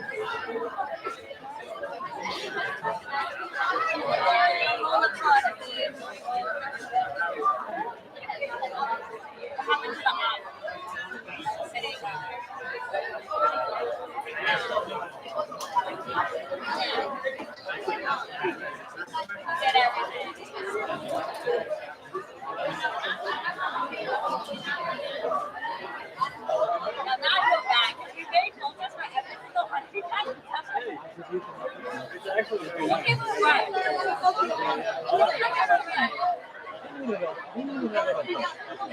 There's something I wanted to, that's all I meant. But I'm satisfied about it. I did not, but I mean, I'm smart and good too, I just feel like, I did this hard. Dressed as equal, it's so funny. Yeah. I put eyeliner on all of them, it's so funny. Small flowers. I love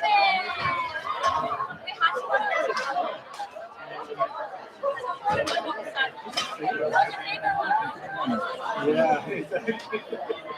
I know, it's like when you set that one, you leave everything. Yeah, it was amazing. Yeah, I mean, obviously, I'm not, this is like my last day on campus for a while. Yeah. You're probably so. Yeah. I feel like I feel like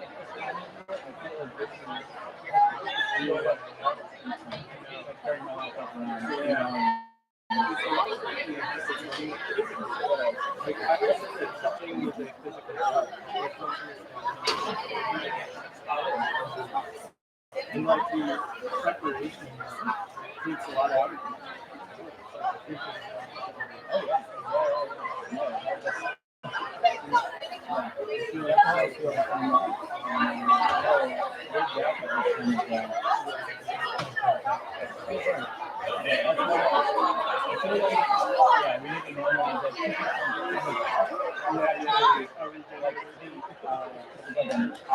Yes.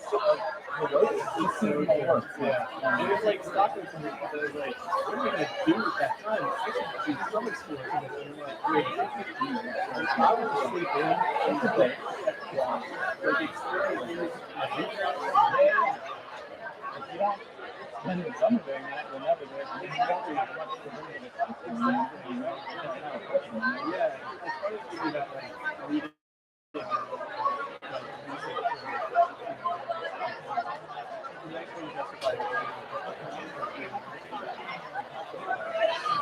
We got to, throw out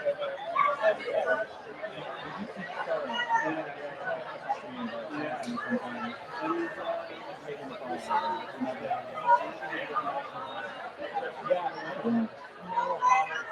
I'm trying to put my boundaries around but I mean, I don't put yourself but you definitely get like a cup of coffee sometimes. I'd love to hear about what's going on. I'll tell you what exactly. Well, we just lost our game. Like yeah, like everything.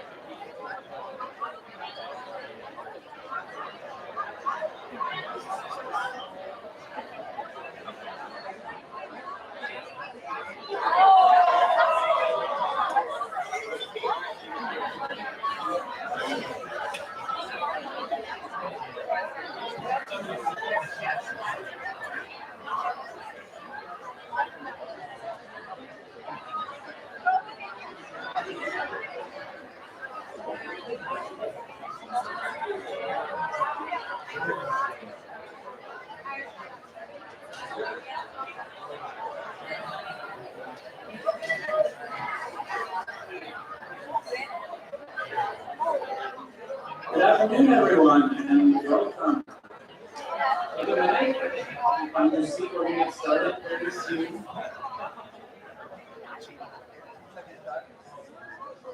Welcome, or for some of you, welcome back to the 11th Annual Humanities Symposium here at Humanities. This year's theme is the ethics and aesthetics of friendship. And you are lucky to be witnessing the last panel of the whole conference that's been going on for 2 days.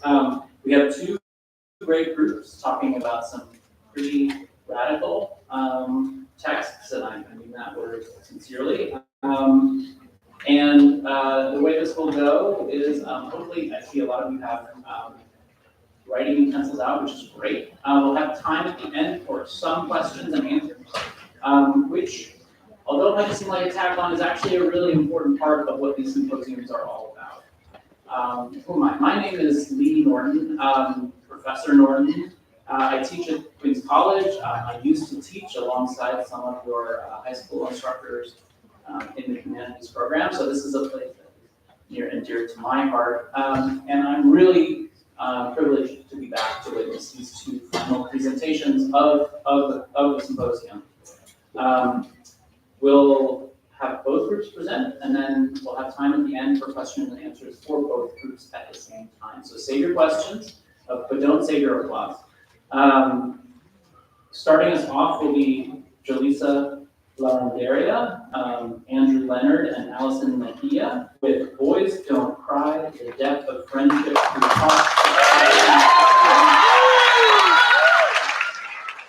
And I'll introduce the second group now as well, and we can give them a round of applause. Autumn Clark, Bertrand Eager, Spencer Ng, Kelly Yang, sorry Kelly, and Daniel Zachary will be presenting Samuel Beckett's Waiting for Godot. The real meaning was the friends we make along the way. And without further ado, the first group can come up and present.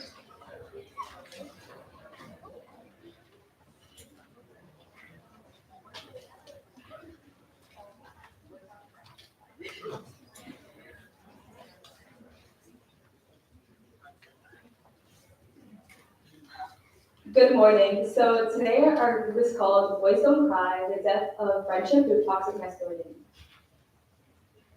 So let's first understand what toxic masculinity even is. So by definition, toxic masculinity is a set of attributes and ways of behaving stereotypically associated with or expected of men, regarded as having a negative impact on men and on society as a whole. To understand this topic a bit further, let's break down a few traits that society and various cultures consider traditional to being masculine versus feminine. So on the left side, we have for traditional masculine traits, dominance, aggression, strength, and emotional control. On the right side, for traditional feminine traits, we have submissiveness, nurturing, vulnerability, and openness. In reality, these are not actually tied to gender. We all have these traits to varying degrees, and it's non-binary. When we put them all together, they become toxic.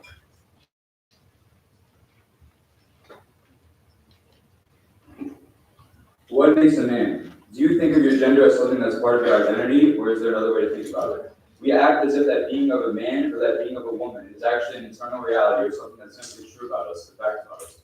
Actually, it's a phenomenon that is being produced all the time and reproduced all the time. So to say that gender is performative is to say that nobody really is a gender from the start. Judith Butler's gender theory claims that gender is not actually a fact within us, but rather something that we do on a daily basis. They express that gender is not who we are, but what we do. Our ideas about gender and how to act are influenced by our society and culture all the time.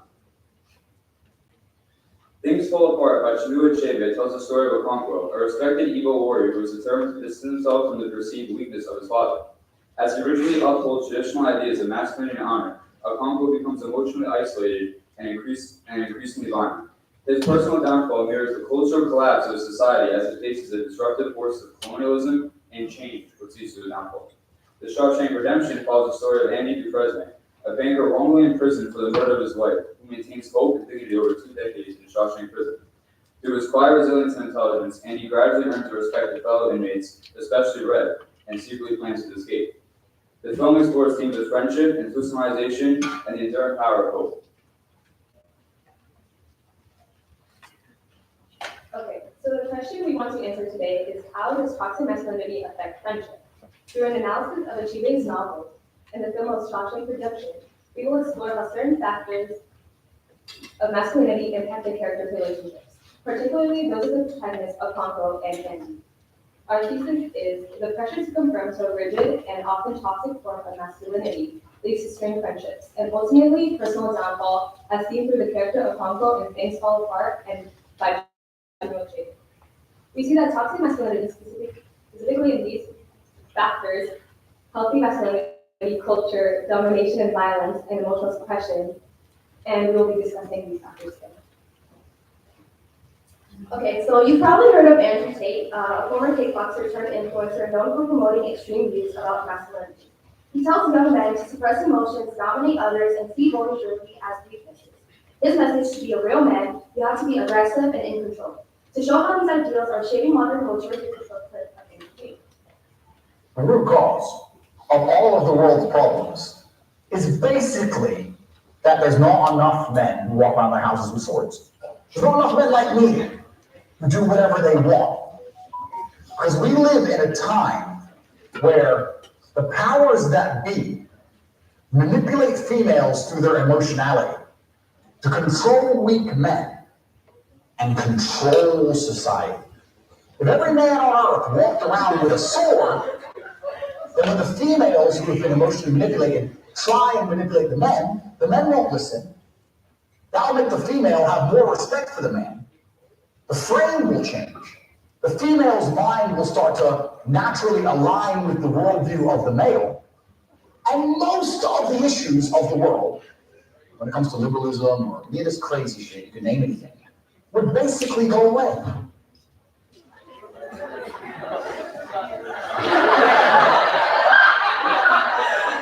Today, many boys who follow Tate's content start to believe that showing emotion or forming close bonds makes them weak. This mindset isolates them and contributes to what experts are calling a loneliness epidemic among young men. So based on what you just saw, hyperconfidence, dominance, rejection, and vulnerability, we're going to use his perspective as a lens after each topic. To do that, we'll play a quick game we like to call Would Andrew Tate Approve? So keep this question in mind as we move forward and get ready to think critically about what masculinity really means. So healthy masculinity. What does healthy masculinity actually look like? Andy Dufresne, the main character in Shawshank Redemption, gives us a strong example. In Shawshank, men are expected to be tough, emotionless, and self-reliant. Vulnerability is punished and emotional expression is viewed as weakness. Andy resists these moments. His love of music and artist personality challenges the toxic standards around him, unlike the inmates who suppress their emotions. Andy's openness allows him to form meaningful friendships, especially with Red and his close friend, and create a sense of hope in an environment that can destroy you. It's this healthy masculinity that helps him escape both the literal prison and figurative one, that being the toxic expectations placed on men. His vulnerability becomes a source of strength rather than weakness, helping him stay resilient while also uplifting those around him. As he says, I have to remind myself that some birds aren't meant to be caged. Andy and Okonkwo face pressure to conform to toxic masculine ideals. However, Andy redefines masculinity as emotional strength, while Okonkwo lets fear and violence define him. This contrast shows how masculinity doesn't have to be destructive, but when it's rooted in fear and control, it quickly becomes a path to alienation. So, do you guys think Andrew Tate would approve? You can nod your head in agreement or disagreement. Okay. So, Tate defines masculinity as total control and love. So the answer is probably done. Andy doesn't chase power, status, or dominate others to reach his worth. In fact, his strength comes from things Tate might label as deep, hope, compassion, and emotional intelligence. But this is exactly the point. Tate's brand of masculinity rewards control and punishes vulnerability, just like Okonkwo. We see where this leads: isolation, broken relationships, and ultimately destruction. Andy survives because he embraces a masculinity that connects rather than controls, but Okonkwo doesn't. Specifically, talking about how culture is not a passive influence, but a driving force in shaping how men understand and express their identity, ultimately leading to the way we cultivate friendships. In contrast to Andy Dufresne and Things Fall Apart, they show how culture can create destructive models of masculinity. In Eco Society, according to Sunday Joseph Ayutthaya, in Culture and Ego Notions of Masculinity in Nigerian children's literature, men achieve masculinity through successful farming, wrestling victories, earning titles, and having the ability to effectively manage a household. Onuka, Okonkwo's father, failed in nearly all of these areas. How he was a poor farmer, avoided war, and never took a title. Rather than being respected, he was mocked for his love of music and storytelling, traits considered unmanly in society. His lack of success and gentle nature led others to view him as a failure and a symbol of unmanliness. The social judgment deeply impacts Okonkwo, who grows up ashamed of his father. Determined not to be like Onuka, Okonkwo overcompensates by embracing an extreme, rigid form of masculinity. He becomes obsessed with strength, control, and honor, rejecting any trait that might be seen as weak. As a result, Okonkwo is unable to form meaningful connections with those around him and instead views others, especially other men, as threats to his status. His toxic masculine ideals isolate him, leading to fear-based relationships rather than authentic friendships. So, based on Okonkwo and his situation, do you think Andrew Tate would approve? Yes, Andrew Tate would definitely approve. Andrew Tate promotes a version of masculinity centered on dominance, emotional toughness, and rejection of vulnerability, which aligns more with Okonkwo's destructive traits. So yes, Mr. Tate would approve.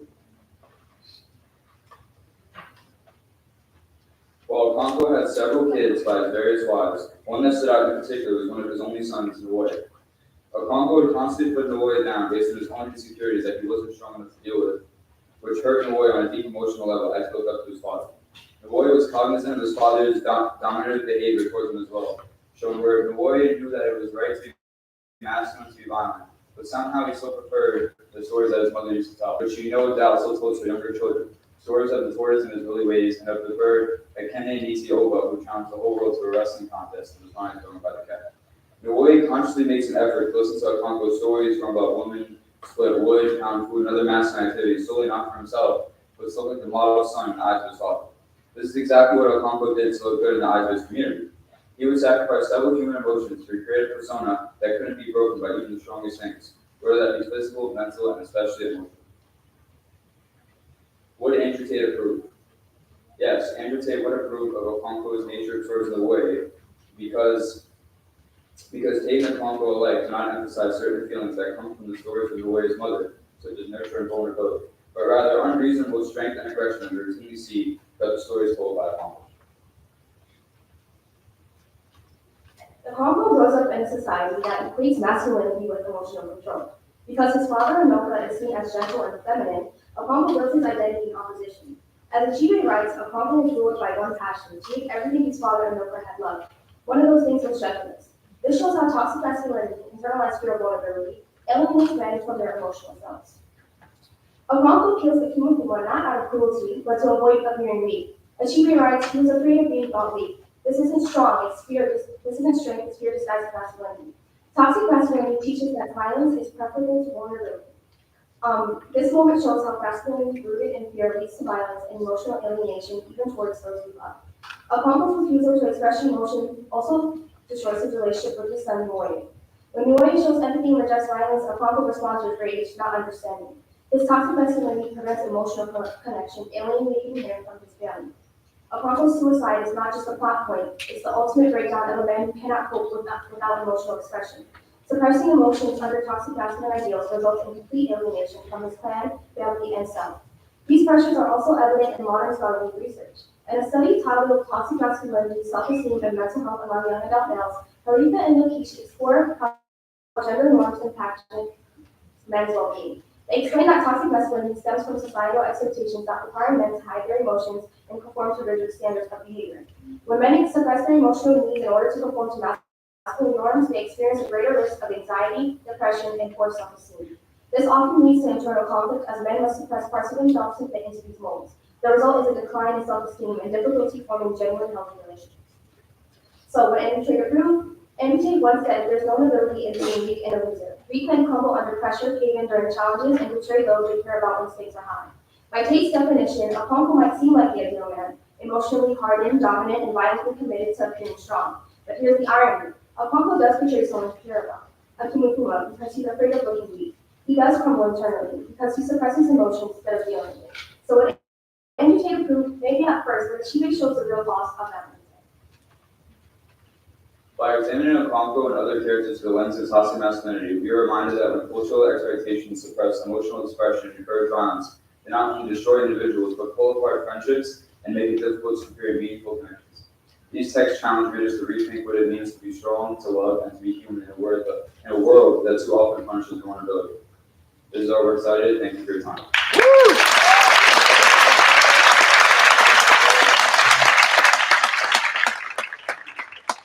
Without further delay, we'll have our second group tell us a little bit about waiting for Godot. Woo!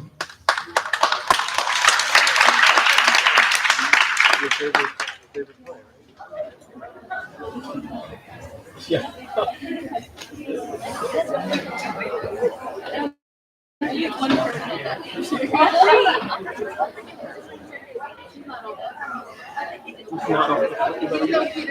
Yeah, they are.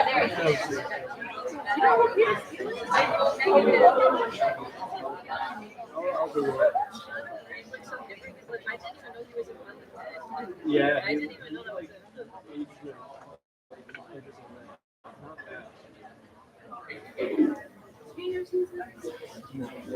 How are you comparing? Have you ever had a friend who meant everything to you? When you thought your life was centered around? Raise your hand.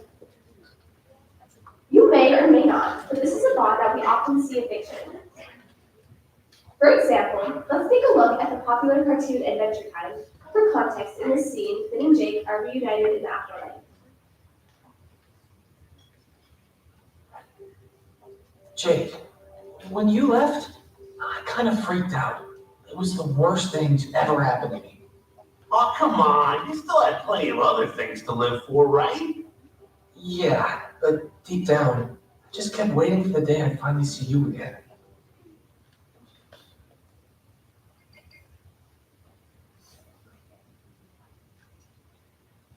In this clip, Finn reveals that since Jake had died, deep down he was just waiting to see his best friend again. Why is the trope of inseparable duos so popular? And what does it tell us about the meaning of friendship and the purpose of our existence?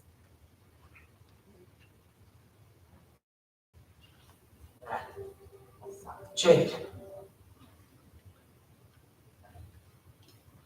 The text we will be analyzing today is Waiting for Godot by Samuel Beckett. To give you a brief summary, Waiting for Godot is a tragicomedy written in 1948. The play is about two friends, Vladimir and Estragon, who wait for a man named Godot to arrive. They don't know who he is or why they're even waiting for him. They only know that he has some sort of answer for them. However, Godot never shows up, and he will never show up. The play follows a random and confusing nature and shares themes of existentialism, absurdity, and the meaning of life. Moving on to our thesis. We determined that the lack of meaning in and the absurdity of Waiting for Godot emphasizes the friendship between Vladimir and Estragon as opposed to hindering it. This meaninglessness creates a vacuum that only their friendship knows, making it the center that their lives revolve around. This creates a similar bond to cartoon duos such as Finn and Jake, albeit for different reasons. Our thesis can be broken up into 4 parts: how we define absurdism, how the author uses absurdism in Waiting for Godot, how this use of absurdism creates comedy, and how it affects Vladimir and Estragon's friendship. Okay, so let's start off with what is absurdism? We'll see an example first. What would you do just after your mother passed away? Would you A, take a couple of weeks off to mourn? Would you B, talk to friends and loved ones for support? Would you C, handle any and all legal work? Or would you D, sleep with your former coworker? I'm pretty sure everyone here can point out which answer is the odd one out here. And you're right, choice C, who would sleep with their mother, but not their mother? Who would sleep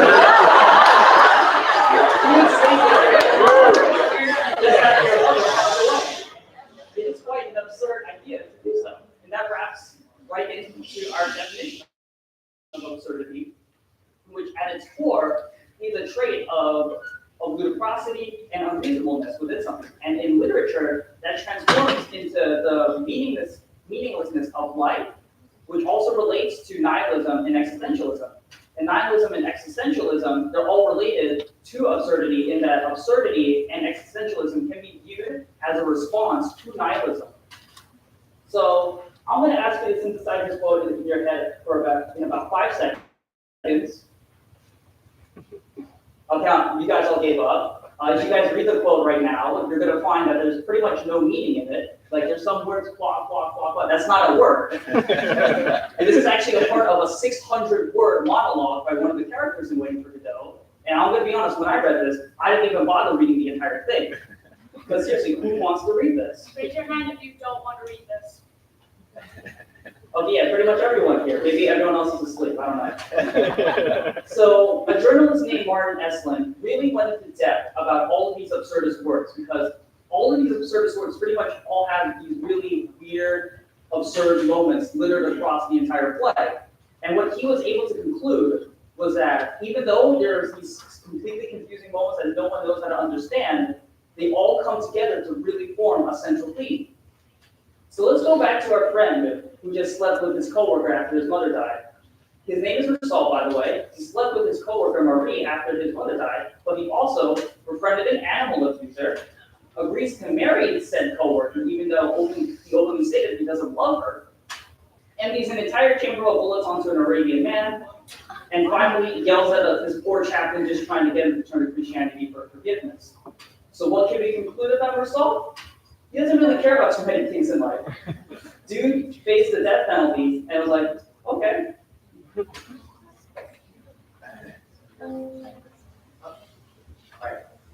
how does Megan use absurdism, right? So yeah, with that definition of absurdism in mind, how does he use it, right? Well, Megan invents absurdity is a very structured way to create a scenario, as very circular and repetitive narrative, right? And give an example right there of that, or sorry, an example right there of that.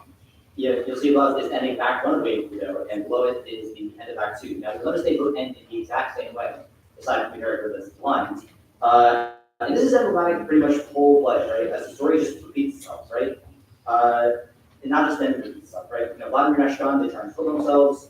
Two other characters post on each act, right? Post on lucky leave. A boy comes, and Godot never shows up, right? And this creates a sense of meaninglessness. As the same thing happens no matter what, right? And I think the lack of a traditional play structure is what makes Waiting for Godot so absurd, right? However, repetition is paradoxically the only thing that keeps Vladimir and Ashkan sane. As scholar Andrea Allier puts it, repetitive and rhythmic behavior and dialogue functions as both cause and effect and constructs the only reality that these two characters make. Repeating actions to back from each other is their way of knowing that they have heard, they aren't alone, right? In this way, repetition is a core part of their relationship, thus affects the structure to use Vladimir and Ashkan's friendship. Okay, so now we're going to be talking about how out of tragedy we're making comedy. Okay, the chaos and absurdity is built into the very structure of Waiting for Godot itself. It's a factor that makes Vladimir and Estragon's bond unbreakable and very strong. Why, you may ask? Well, it's because Beckett uses this absurd structure to include comedy. This might sound confusing and strange, since Waiting for Godot itself is rather confusing and very depressing, since it's a whole play based on the two main characters who are doing absolutely nothing but waiting for someone who is literally never going to show up. However, Waiting for Godot subverts its darkest moments with comedy. Take, for example, when Estragon and Vladimir consider killing themselves, as you can see in this quote. This is a serious and dark topic, but these two take it as a complete joke. Beckett writing these seemingly tragic scenes as a comedy is a core part in their friendship, and also part of what makes it so strong. Their friendship is more than just a relationship. It's a survival mechanism in the face of a meaningless reality and a tragic situation. The world's lack of meaning, and it pushes them together so that they can only survive because they're both there and make each other laugh. So, yeah. Howdy, howdy, howdy. To all those who are asleep, please wake up now.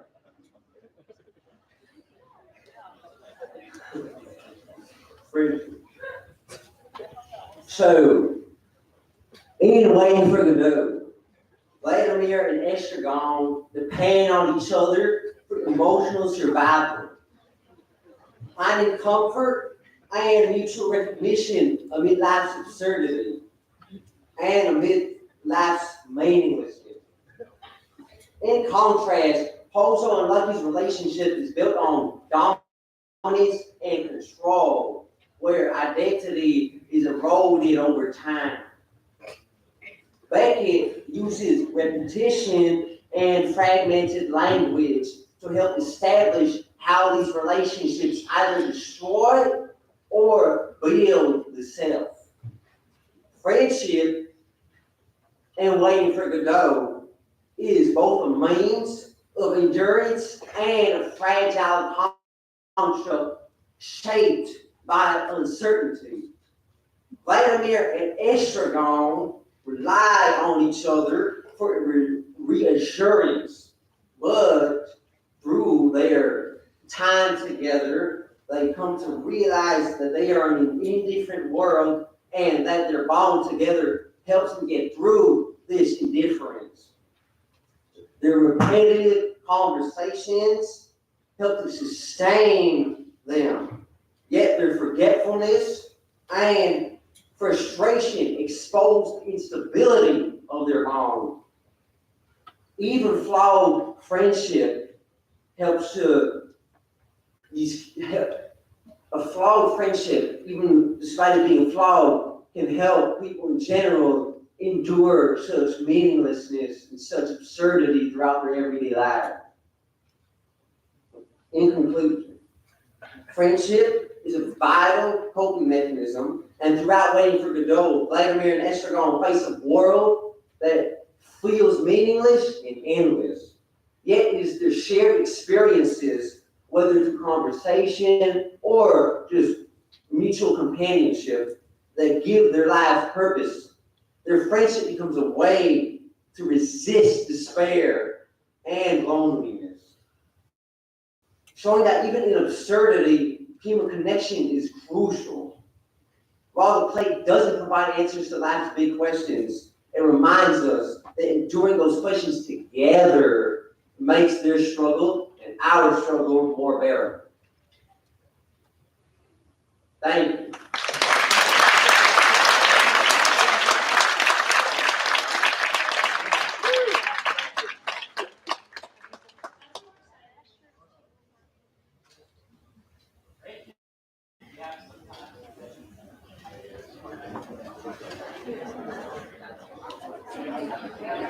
I'm still trying to figure out the piano reasons at all, but maybe that's the absurdist point. We have. I love it. We have a couple minutes for questions, I think. Because it played into the absurdity.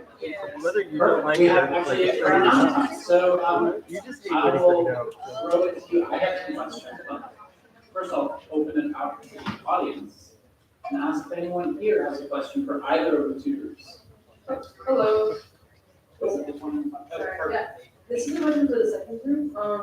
So I wonder if you guys feel that because both characters were so similar to like they both were absurd in the same exact way, you guys think that's what strengthened their friendship, or that if they weren't so alike, it wouldn't have been such a strong bond? Yeah, that's a really good question.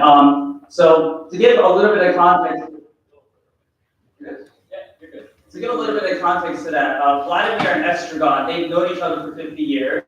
If you ever read the play, you would see them really engaging in really weird, random behavior throughout the entire play to sort of occupy themselves. And what really happens to that entire play is the only reason they're able to survive their ordeal, because it really wasn't an ordeal for them. They were suffering throughout their entire way from the world. Like, would you imagine waiting for a man an entire day in a forest? Your shoe is it's killing you. It's way too tight. It was an entire ordeal. So throughout our entire reading, we really realized that the fact that Vladimir and Estragon, because they were behaving so weirdly, they were really occupying each other's time. So yes, their absurdism, their absurd characteristics, behavior really did help them and really define their friendship throughout the entire story. Great, thank you so much. Other questions? I see one in the back and then one right here in the middle. So, we read an excerpt from Waiting for Godot in class, and I absolutely despise this play, simply because I feel, in my personal opinion, there's no use reading however many pages there are just for it to be this guy never shows up. In your opinion, is there anything more to delve into with this text besides absurdism? Is there anything more to it, or is this all there is to say? Because in reality, there really isn't much to work with. So what do you guys think about that? Well, personally, I feel that the play itself being absurd was just the point that Beckett was trying to get across. Because throughout our research, although I had forgotten some of the titles of his other works, I remember this is one work that I believe had literally 2 lines, and that was just the whole play. So it just goes to show the kind of person that Beckett is, just creating the most ridiculous plays out there, and just making it official so they can actually be played in the real stage. So I feel like just the absurdism was the main intent and the main purpose of the play when Beckett was creating it. So I don't really feel that there's anything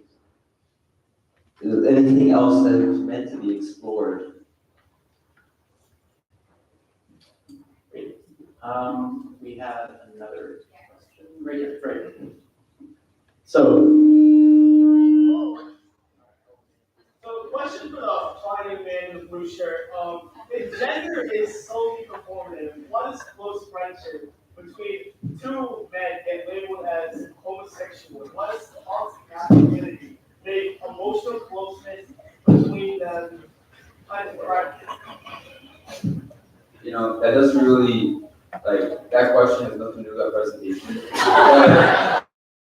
But it is a great question. Like, I don't see the difference between homosexual or heterosexual relationships having anything to do with emotional closeness. It really just depends on your preference and, you know, who you like, I guess. I will say this brings up a question. I'm gonna take my privilege as moderator and ask a question of both of you because there are such striking parallels between two of your texts. Dudes hanging out because they have to, right? Being in lockup or being stuck on a stage because you're a sadistic, playwright who stuck you there for 2 hours or whatever. I think there is this broader question about gender roles and specifically homosocial spaces, right? I don't see a woman in sight in either of these two. So I'm curious, for the Beckett group, is there anything particular to male friendship rather than just friendship, right? That you see the play doing? How would it be different if the characters were female? And for the other group, I wanted to ask, toxic masculinity is something we often talk about in relation to a more mixed, open social environment, right? Is there something in particular, what are the pros and cons, I guess, of like solely masculine spaces like the lockup in Shawshank Redemption? Do you have any thoughts about that? We'll go to this group first. We have time too for 1 or 2 more of your own questions.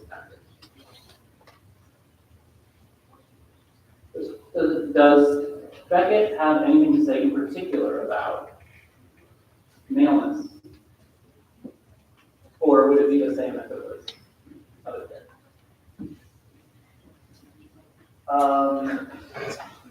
So, in Waiting for Godot, it is true that there isn't a single female or woman present, or really anyone who is feminine in the entire play.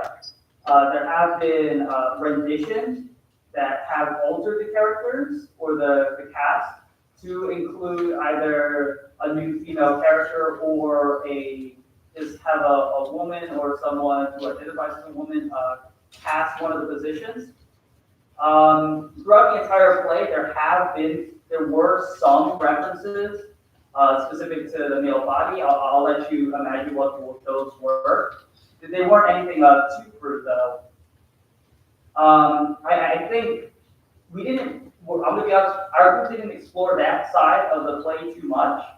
So coming off of what I personally have analyzed, I think one thing you could take away specific to gender from Waiting for Godot was perhaps maybe unruliness of masculinity or men in general.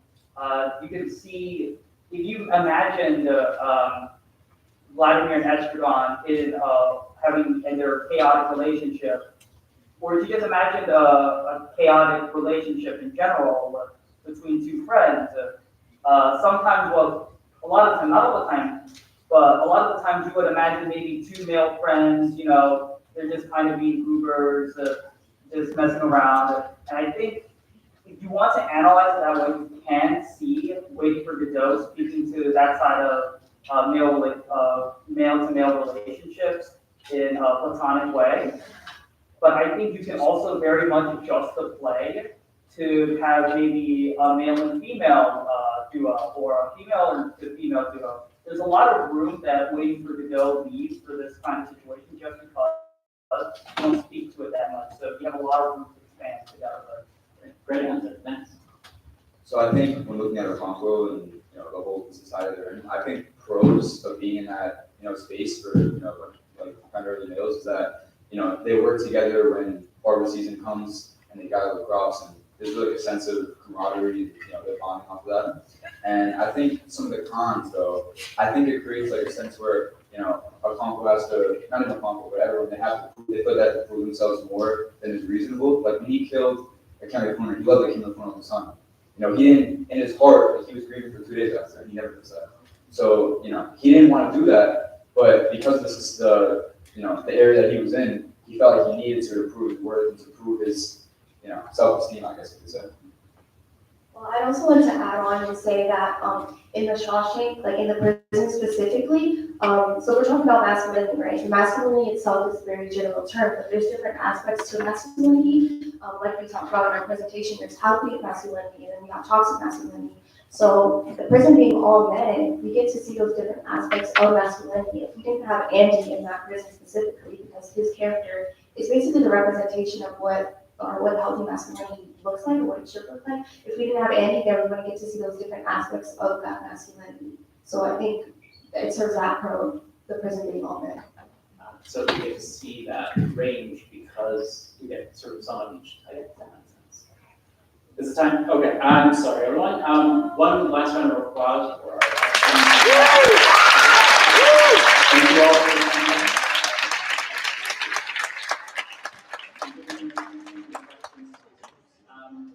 You may now go.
Why? Why do you want to go back?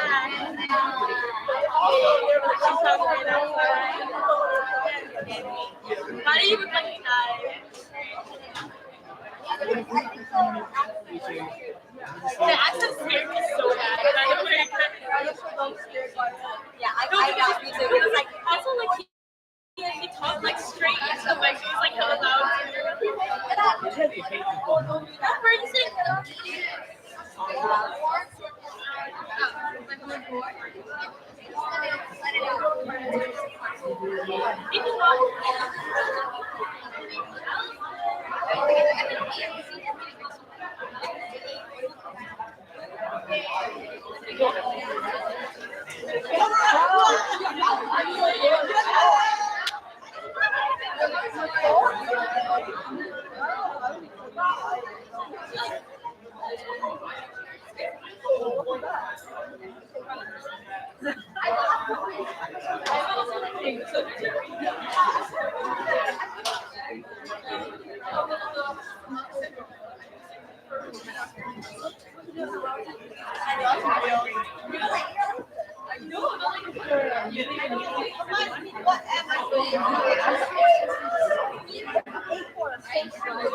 Oh, you're doing the mini class?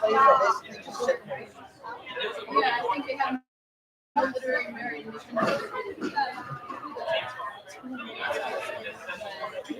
I'll walk into this presentation like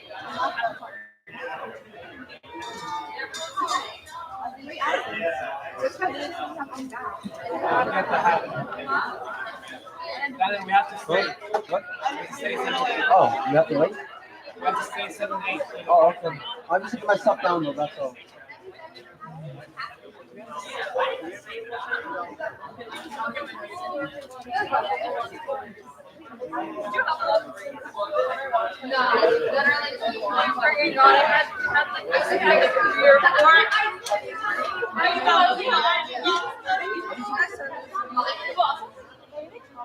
Right.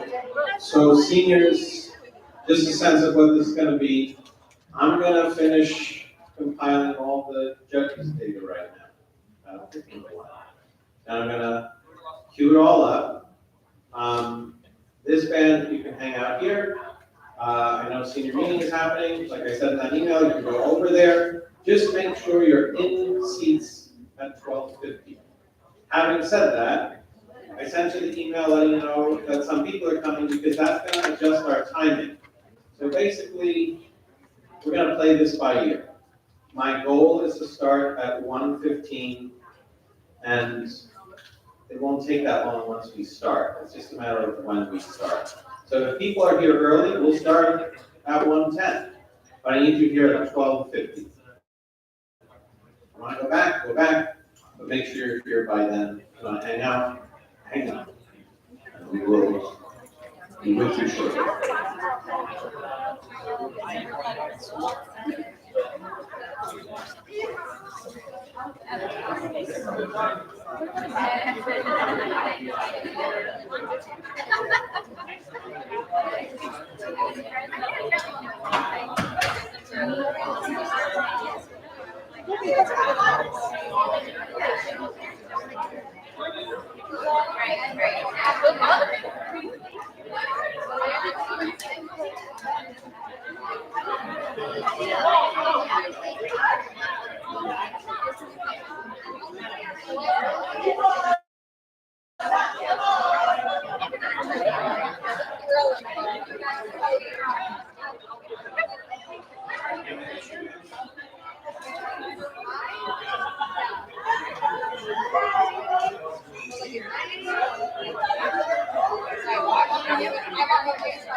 Sorry, Ryan, what were you saying?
No, I'm saying you don't want to.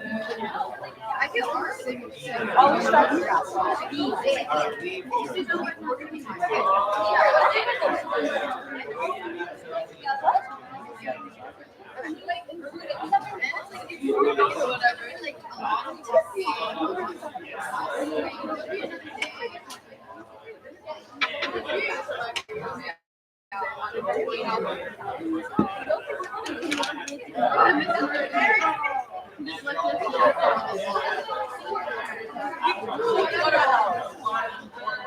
Sorry. Yeah, you can leave, but you gotta come back. All right. Why you always over there?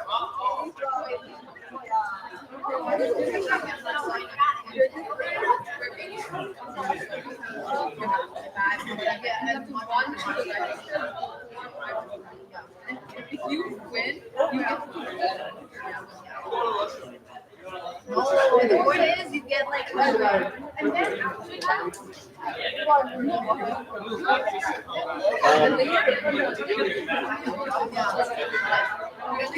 bags and bags. We have a budget. Like each time we have. Yeah, there's no way. Okay. Don't worry about it. We'll probably be back by then. Wait, is this 7th bit right now? Well, that means you really started. Come on.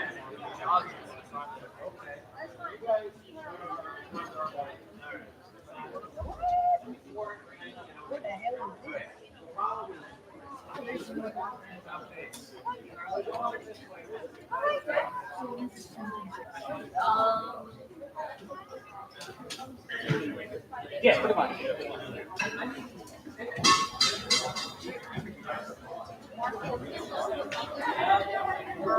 I'll look at it. She'll see.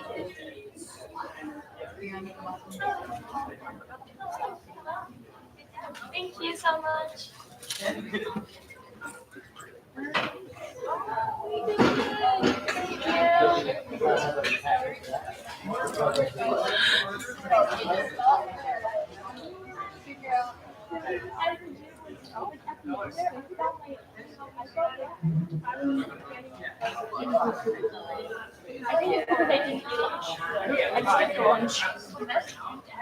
I didn't eat lunch and I didn't drink any water. I think that's why. So yeah, I'm gonna go. I'm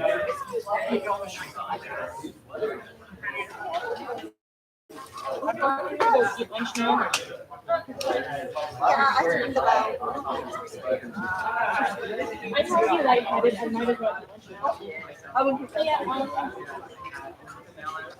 on camera. Oh shoot! On camera. On camera. Oh shoot.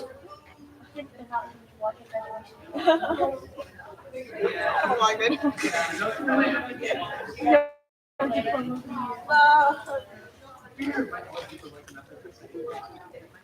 He didn't flinch. That's you know. oh, I don't know that one. Christina does it as well. Whoa, I'm into it. I'm into it. I mean, I guess it's even friendship, but like, there's not like Who did that? Oh my god.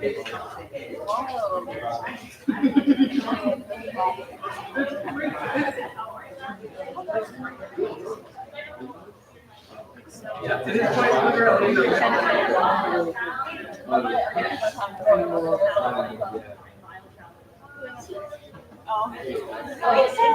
Oh my god, you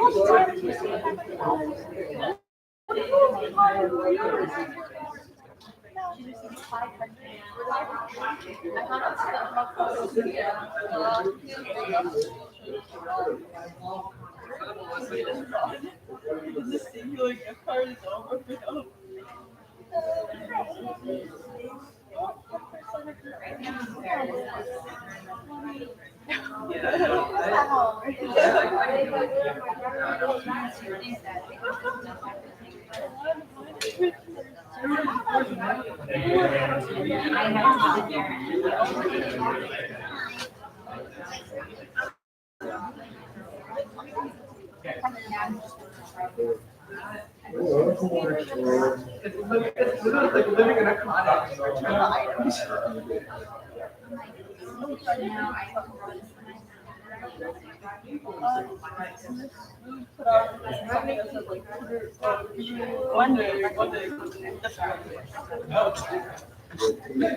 Wait, yo, Christina. Yeah. She said she does conference.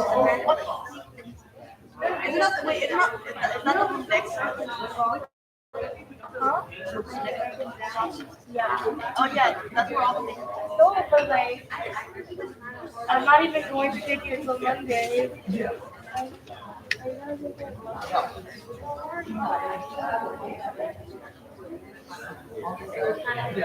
So what is it?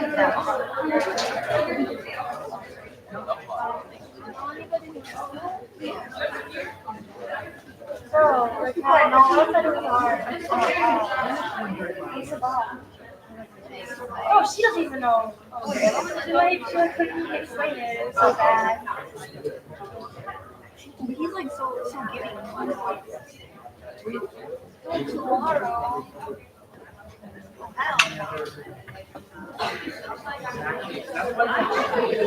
Thank you for thank you.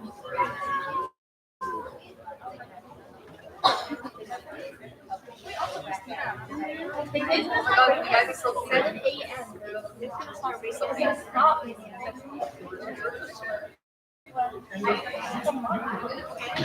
not upset.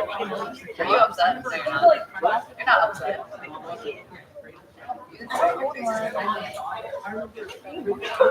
Collect the rainwater. I can buy like a single one.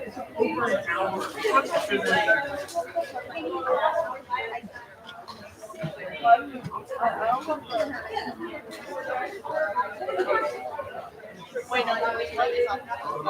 I have that one too. I don't think it's gonna be this one because it's a new unit. You keep all of them with you? I can't have one.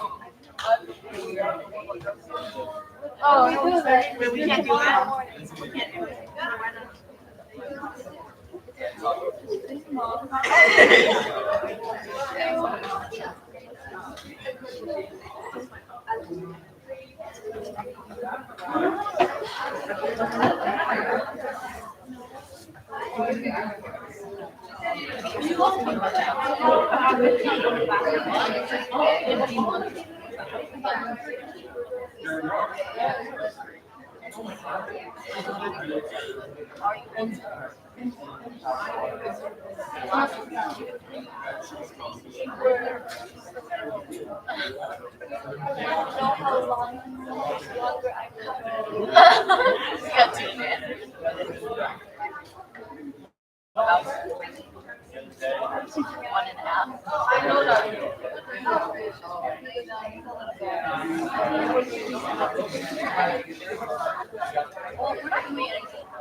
Yeah, it's gonna be up there. I'm not sure exactly.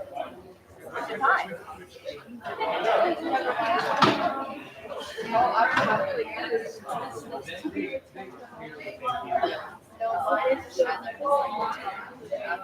So counts too? They're not worried.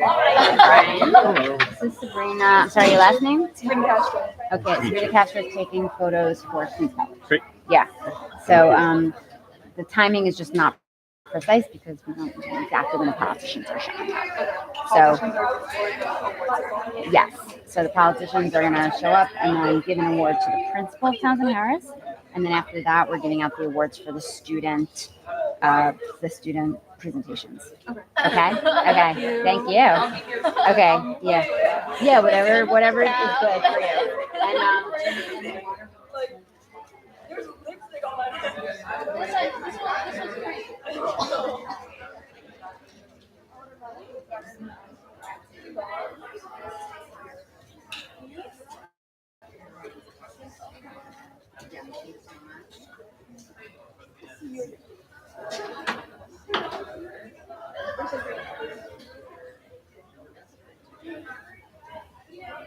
What's that?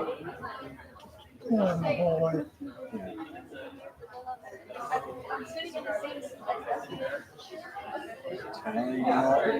Oh yeah, you were sitting in this corner.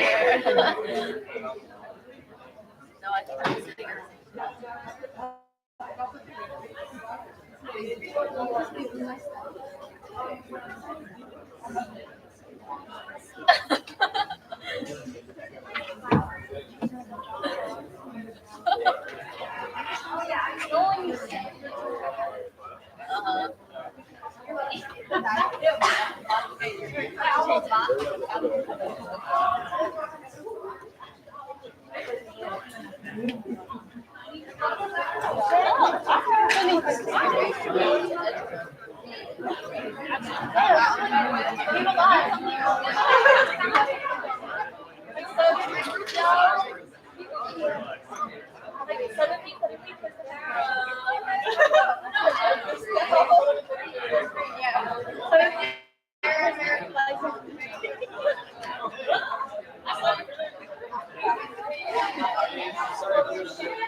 we saw Lou outside and we said, oh my god, yeah, Lou saw me, and then we don't guess who it is. And we look, you know what she's doing though, right? And I was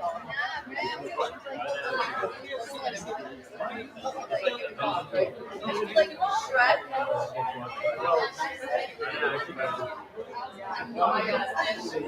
I was like, no. She was like, I'll figure you out. I was like,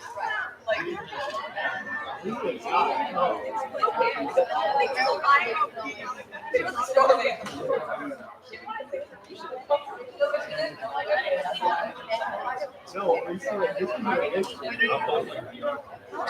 you should have done it. You should have done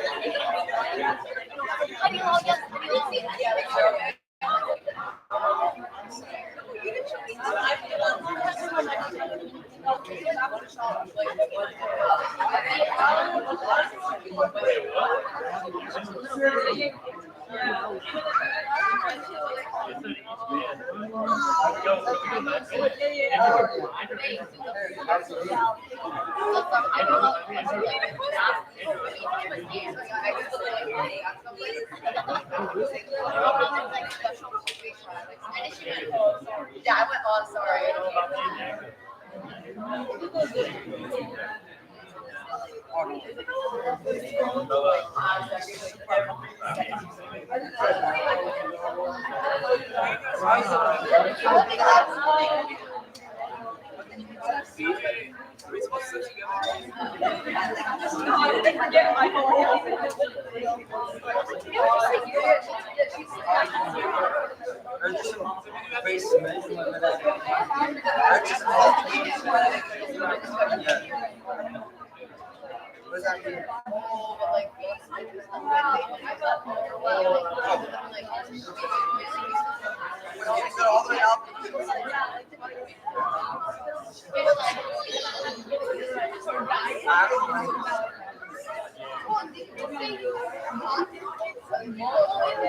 Great job.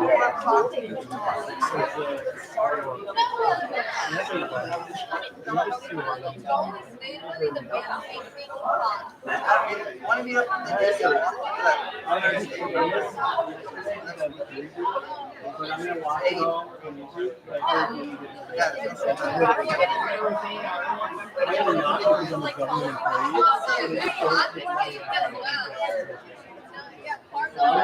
But I kind of enjoyed it. Like, you sit there for hours, and it's all you know. Ask what feels like theoretical questions, but are like actually real questions about the case, and you're like, oh my god, it's scary. Like, from the I was thinking, which means I have to read out I don't know why people think to the guy. Yeah, he's funny. I don't know that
All right.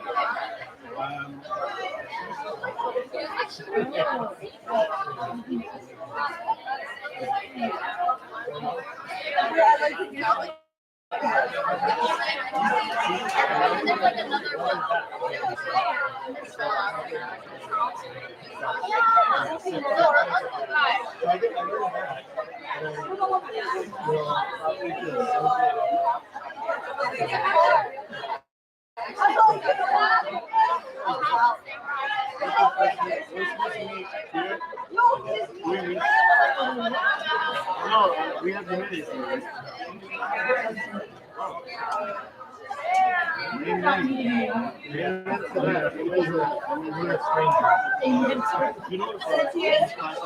I love you guys.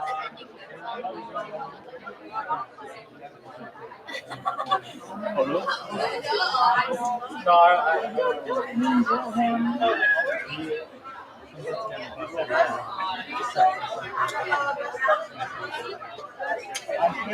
I scared him pretty well. He's a good guy. I saw him and I kind of.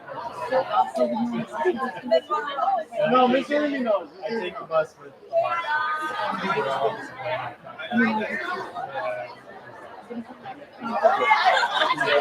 I was gonna wait till we get off the bus, then say hi. And then like my friend came up to me. It is such a big problem. Like I like to have a conversation with us and then accept it. But like some people will follow you.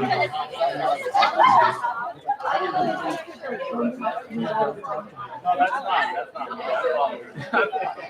I'll follow. Yeah.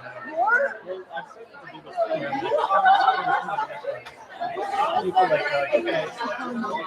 No, I feel bad when I'm talking to someone and they call up and putting back on you get that. But like, yeah, like Jenny, what do I say? What do I say?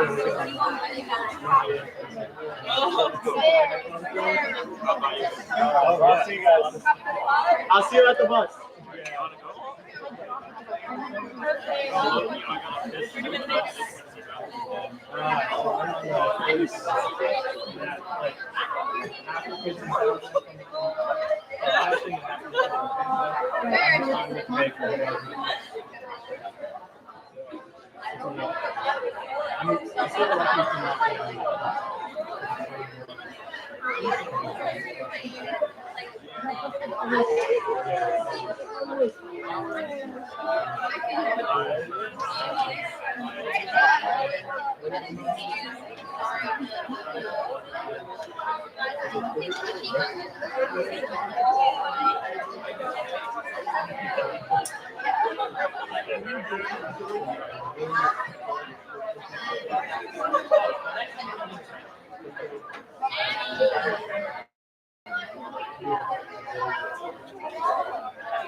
Oh, I'm separating Kristen from Carlotta. She's taking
I have my passion.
Just to make your life comfortable.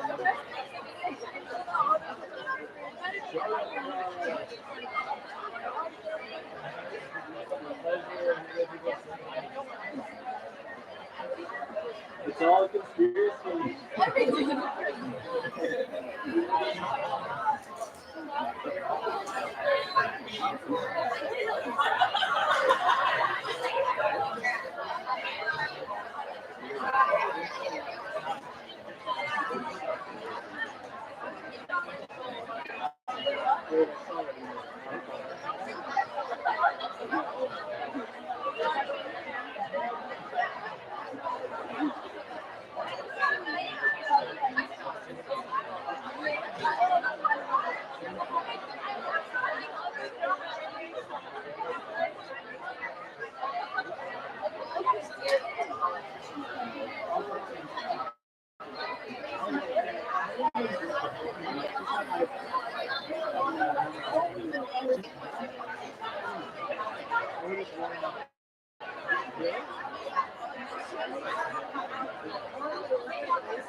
like values us nothing and takes the rest of I would agree with that. Good job. Good job. Really good.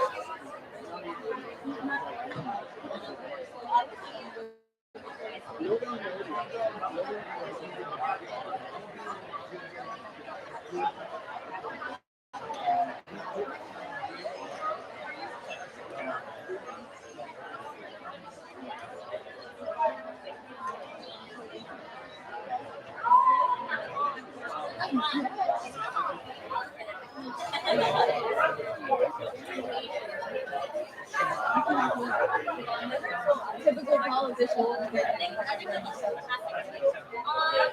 Can someone give me my water bottle?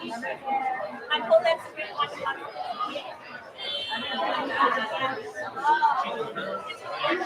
Give my water. It tastes different.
I'm gonna dump this liquid in there.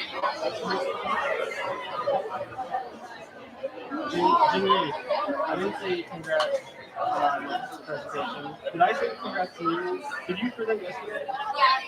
I was at jury duty and I'm sorry that I missed it, but I heard that everybody did so well and I was just very happy and proud and all that stuff. Okay. I hope you feel proud of yourself. Just an update. We're still just kind of waiting to officially begin. There are a few things we can do before giving out the senior awards. And then when we're ready, we'll do an official beginning with some remarks and get this going. But one thing I can do right now, this is really for students, especially our judges. So our judges have been watching 2 full days of presentations without much of a break. They got some water, but I think that's all they provided. So give them a round of applause.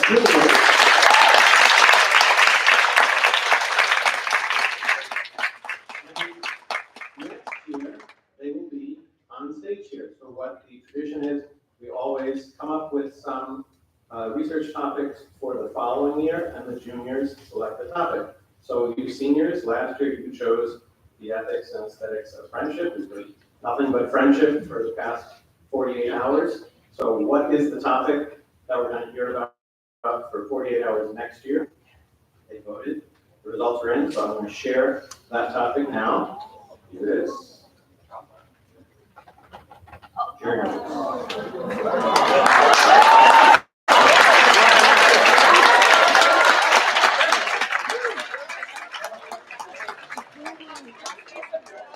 So next year, as seniors, the judges here and their 300 classmates will be doing an extended research project on this theme. Might be similar books, might be the same books, but instead of looking at it from the angle of friendship, they'll look at it from this angle. And it was pretty close, but this was the clear winner. So that's the one little piece I can do right now. We will come back in a few minutes when we're ready to begin and just hang tight. Thank you.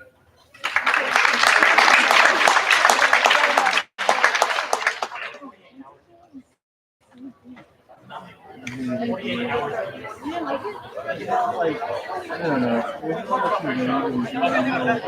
Because anybody can manipulate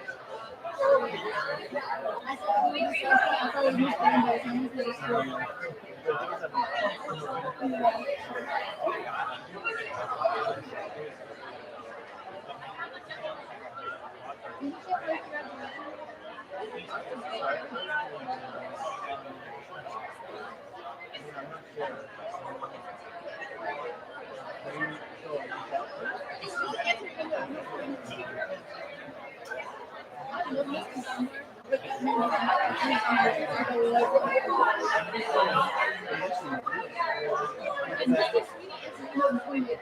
No matter what time they are. I just think like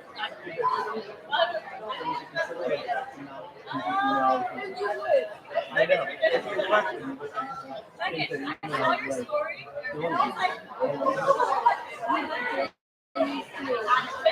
that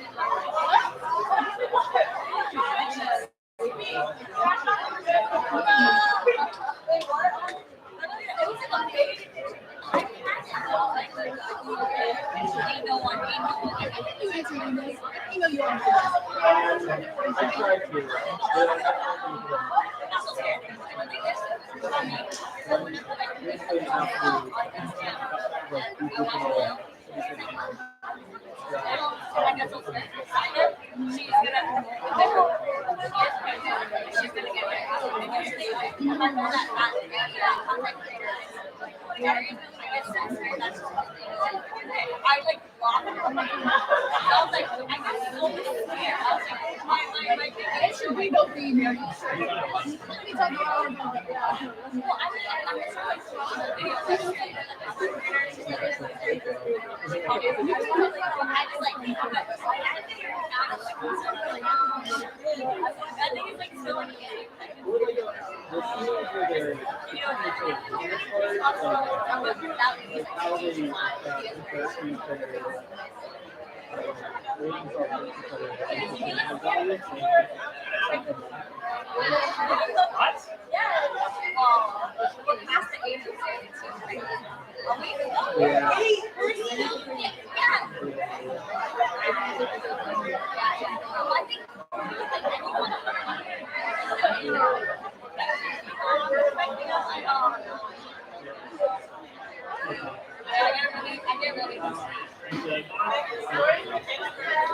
Yeah, like she made me that like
Okay, we are officially ready to go. So, without further ado, this is one of the best parts of these 2 days, which is our official awards presentation.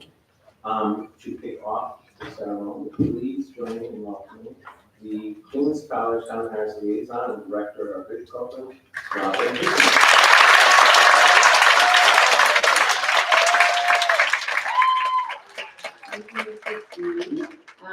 Okay, so I just want to offer a quick welcome. Many of you have been here for 2 days, some of you are new. And just to briefly explain what this is, the symposium is the culminating event of a year-long 2-semester sequence course called Honors in Humanities. And the students who presented over the past 2 days have worked on this research project all spring with their Townsend Harris teachers and their Queens College faculty. And the presentations have been just spectacular, right? So,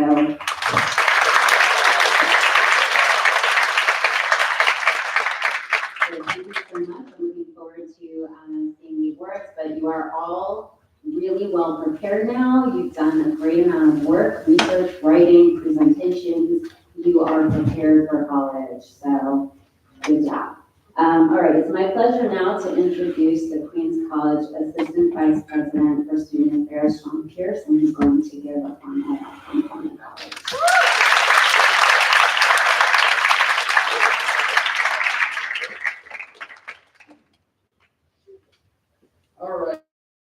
I need to find the right place to stand because I am naturally loud and I do not have a loudness filter.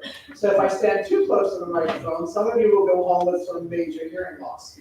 My mother will tell you that it was always a problem when I was in school because the teachers always said I talk too much and then I talk too loud, and so I can't whisper. But it is what it is. So anyway, on behalf of the administration of Queens College, I do say good afternoon to everyone and welcome to the end of the symposium. Before I go any further, I want everyone in the room who presented to take a deep breath and let it out. There. You are done.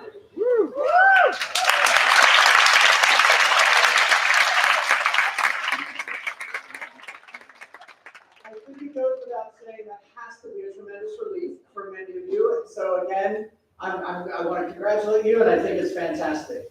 I am happy to say that even though it's been a gloomy couple of days outside, you've all made it very exciting and energetic on the inside, as we would expect. And as you can see out of the quad right now, we are actually preparing for our graduation ceremony, which takes place tomorrow, as many of you are preparing for your graduation ceremony from high school in just a couple weeks. This experience has been an amazing opportunity for you, and you're now having the opportunity to show off everything you've been able to accomplish, and every single person in here should be proud. Enjoy this moment. Enjoy what you've learned, and enjoy your time with each other, because I promise you, it goes by way too fast, especially these last couple weeks. Congratulations to everyone here today, regardless of whether you garner additional recognition, because you have done more than your peers at almost every other high school in the city of New York, and that is all 5 boroughs. You need to acknowledge that, and you need to be recognized for everything that you've done to contribute and to be to where you are today.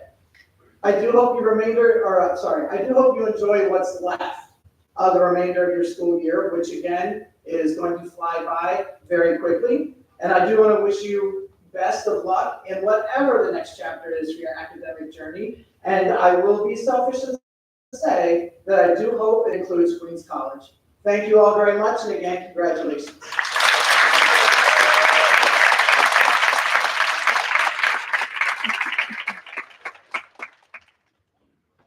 Okay, so in the past, we've preceded some of the student awards with recognition of an adult who's involved in the program. To introduce this section, I'm going to introduce the introducers. They are the editors-in-chief of the Classic. So I'm very proud to be able to do this introduction. These 3 editors-in-chief are in charge of the newspaper right now at what is probably our most celebrated year, by which I mean they've won more awards, I think, in our history, national awards, local awards. And I looked at the statistics. This May is their most read May ever. April is the most read April ever. I keep going. They are keeping the ship of our student newspaper not just afloat, but they are making it more impressive than ever. And what I like to do when introducing them is just say, they don't usually get to be in the spotlight like this. You don't hear their voices that often, but they speak very loudly as the editors-in-chief, and they do incredible work, and they are fearless. So it is my privilege to introduce the editors-in-chief, Bridget Gionery, Togolini Oyeleye, and Isabella Zapata.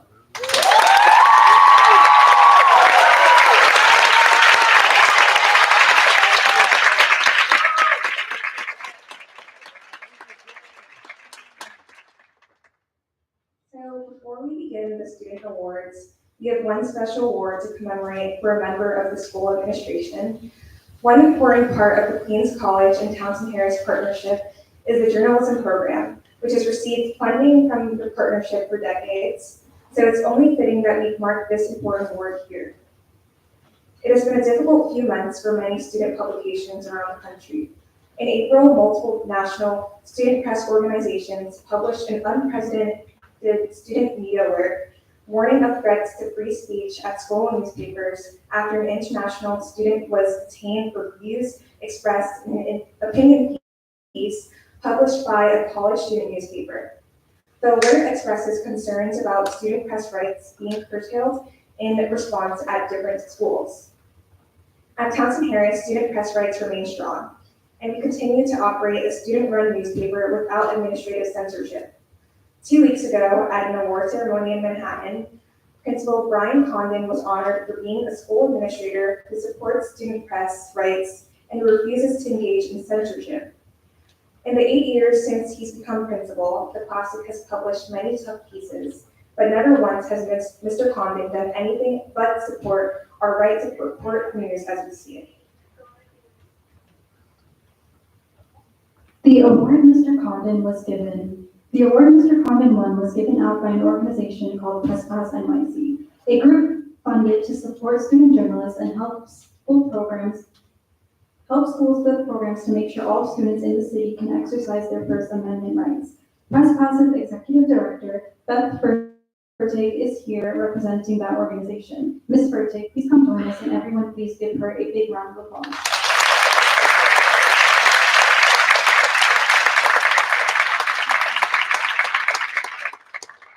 The award was also given out by the Deadline Club, which is a New York City chapter of the Society of Professional Journalists. That organization has been around since 1925, 100 years. And in that 100 years, Mr. Condon is the first school administrator ever to be honored with this award.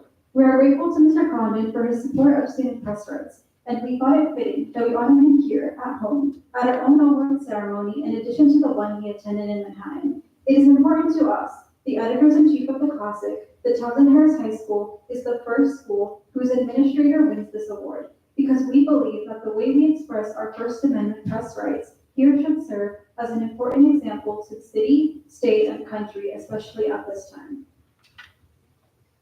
Our superintendent, Dr. Tu, helped us plan a way to commemorate this award more officially, and she reached out to our political representatives to help mark this historic honor with a series of proclamations. Please join us in welcoming Congresswoman Grace Meng, Susan Choi on behalf of State Senator John Liu, Joshua Simonowitz on behalf of Assembly Member Sam Berger, and Natalia Kozikowska on behalf of City Council Member Jim Denaro. We'd like to now welcome Mr. Condon, who is not told who was doing this, and our honored guest to present these proclamations celebrating Mr. Condon's Administrator of the Year Award. Please join us in congratulating Mr. Condon.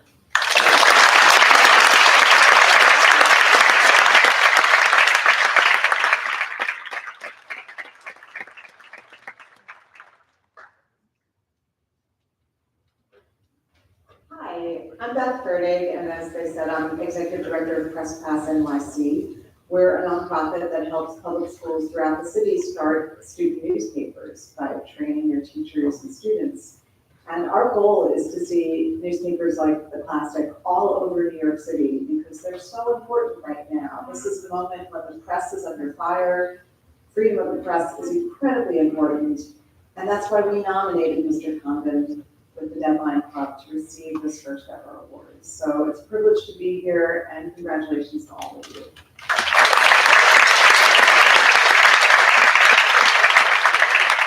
So there are official proclamations, and just a quick lesson here. What this means is yes, I think right here. These have been read into the official records at various, state, local, and federal levels, which is basically, the government recognizing this is an important thing. And so here they are. And if anyone wants to say anything else. Good afternoon, everyone. I'm Congresswoman Grace Meng, and it's such an honor to be here with our Townsend Harris family and also at Queens College, one of the premier institutions, not just across the country, but I'm biased because it's my own district. But really proud to be part of this program, and special congratulations. I know we have seniors in the room today, and you are off to such a bright future. Our Queens community is so proud of you, so thank you for including us, and congratulations to our principal for this amazing achievement. I know that these will go right alongside the real award that you got in Manhattan. But you know what? It has been a bit of a bumpy and chaotic ride, especially in the last few months, and to provide this platform and space for our young people and maybe even future journalists to acknowledge and to treasure freedom of the press and freedom of speech is very important and necessary at this moment in time in our country. I'm proud to, with my colleagues in government, present this proclamation. Sometimes it feels like not a lot gets done in Congress, but we were able to come together and declare today to be Brian Condon Day.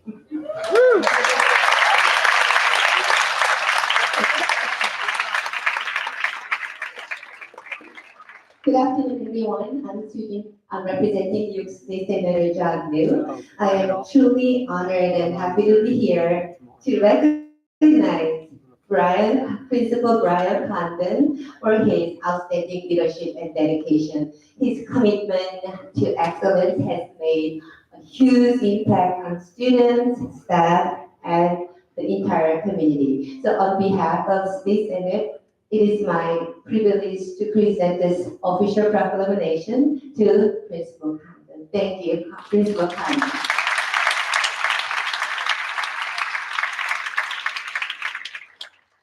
Good afternoon, everyone. I'm honored to be here on behalf of Councilmember James F. Gennaro, and I'm especially proud to stand before you here today as a Townsend Harris alum. So this place holds special place in my heart.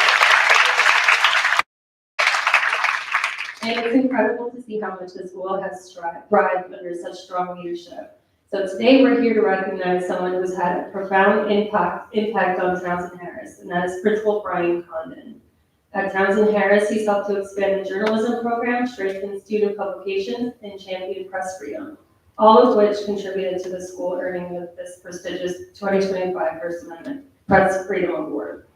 On behalf of Councilmember Gennaro, I'm proud to present this official proclamation recognizing Principal Brian Condon for his outstanding service to Townsend Harris.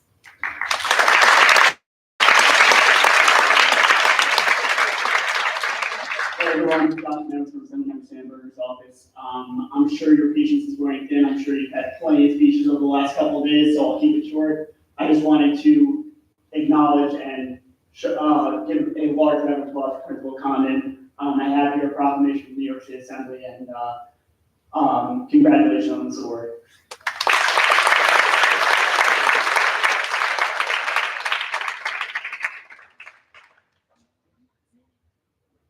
All right. Yes, I think let's take a picture, and I will set up the next slides.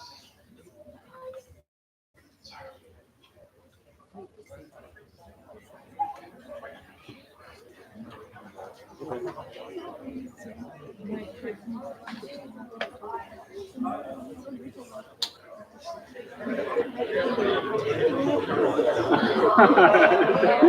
don't know, never heard of it. We don't have that here. Never will, never. Like, I just got chills. That's hilarious. I love that.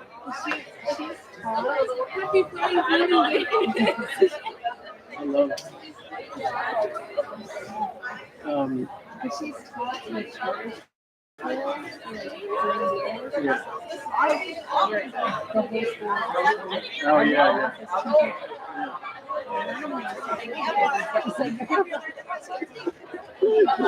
So she like knows that I remember my first day when I was season special educator, and I was like, how do I find an IEP on this? I just remember her being like, it's really good that you're asking this on the first day and not like 10 days from now. It's like, yeah, but I feel like an idiot.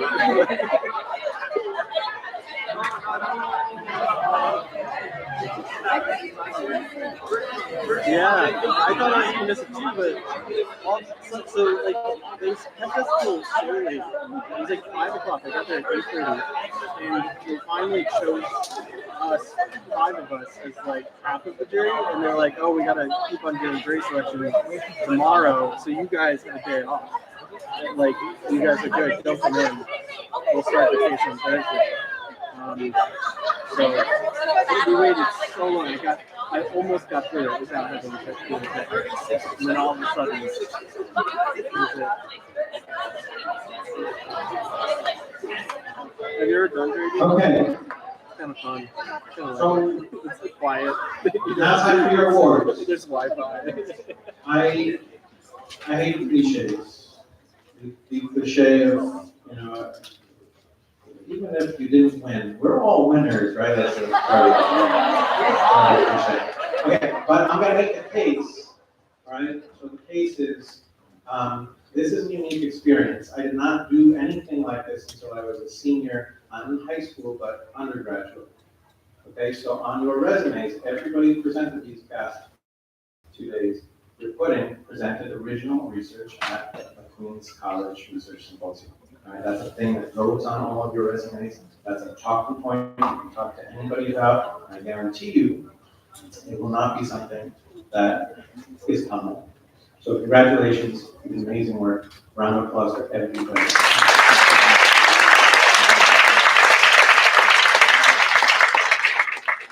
Okay.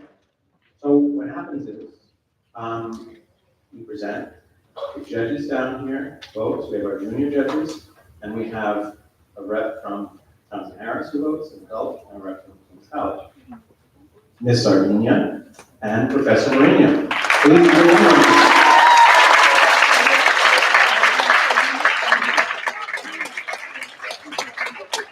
There are 4 categories.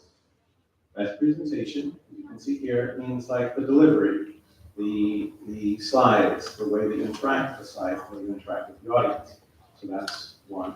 They also have best close reading, which is how well you look, deep into the thesis text itself and use it during the presentation. Best research, how well you bring out additional information into the presentation. And then we look at all the categories together, and the best overall, so it's like our best picture. So there is a winner and a runner-up in each category. The winning group gets $500 each. The runner-up group gets, okay, let me clarify, $500 to the group, to each group. That's still pretty good. 5 people, 100 each, 3 people each one. And then $350 to the runner-up. And another reason to give Mr. Condon a round of applause is we don't quite have that money yet, but we're gonna get that money. And he's gonna get it, so.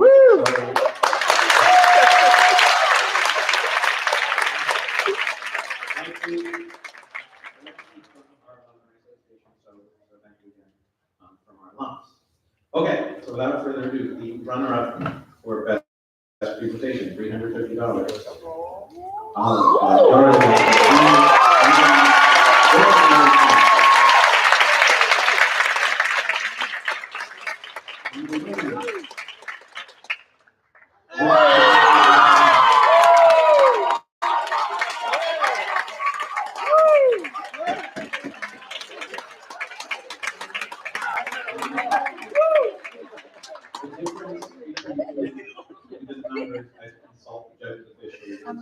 Something 0.835, or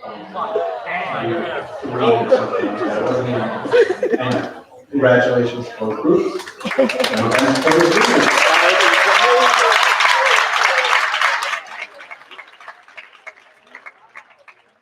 The runner-up.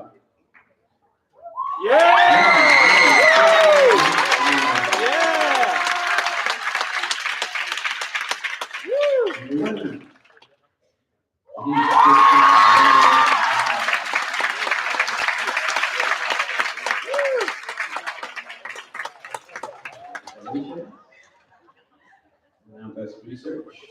Again, outside information. Congrats. The runner-up, Fred. I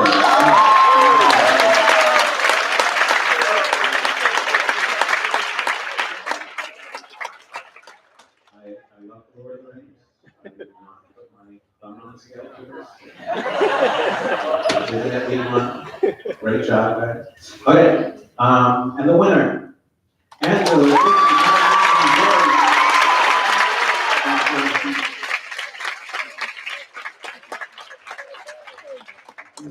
Now the last category, that's overall. These are the 2 groups that bring it all together. The runner-up for best overall.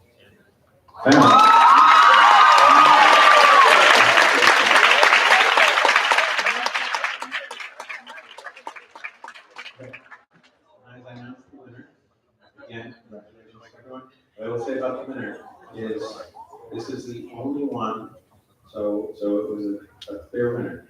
The only one that on average, so it's 10 points per scale, they grade everything at 10 points, we average the grade. It was the only one that got above or even close to a 9.5 on everything.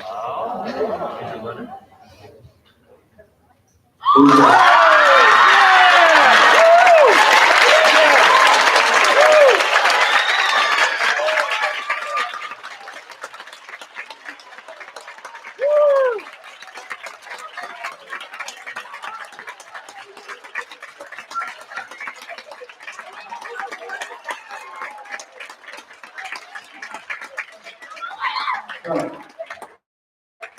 Congratulations. Everybody. As I said, the checks. We'll make the checks out. We've got some time. The last thing I'll say is just there's, kind of a sequence of events that I feel like starts right now, which is going to lead directly to graduation. Like this is when I'm first down the nose to fall, which is this event. The Queens College graduates due today, so we are done with this portion of your senior year. So congratulations. This is the beginning of the graduation. You've done incredible work. And these were really amazing presentations. What I want to say is, best Q&As I think we've ever had. Usually, some staring, like waiting for questions, no staring. I feel like some of you planned some questions. Very smart. Good. So congratulations to all. Congratulations. This is the first congratulations of graduation of mine. And thank you to everyone involved. And thank you to every guest that had to join us. Thank you.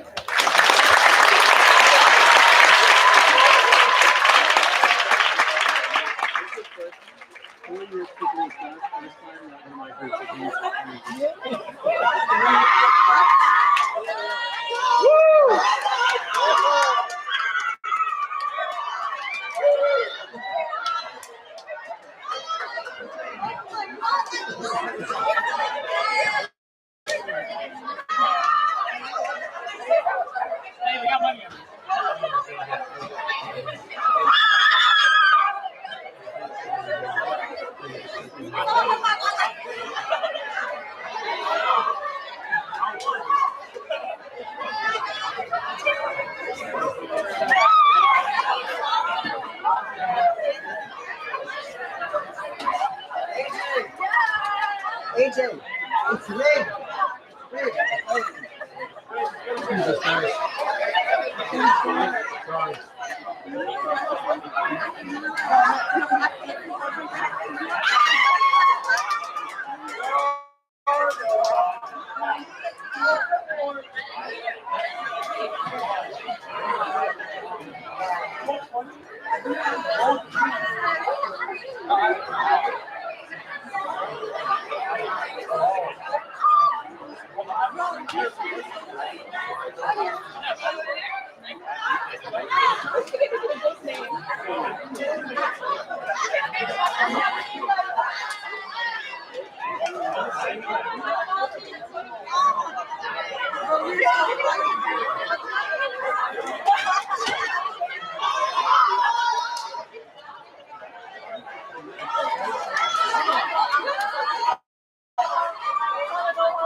I was so scared. I did not know.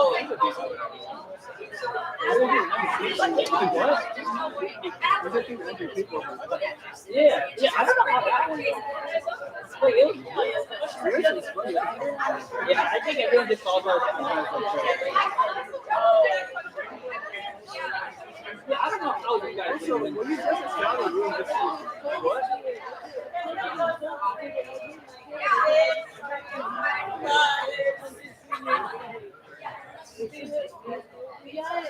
Yeah, true.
And also, I like him, like, in the bottom, I think he wanted to shy away from him,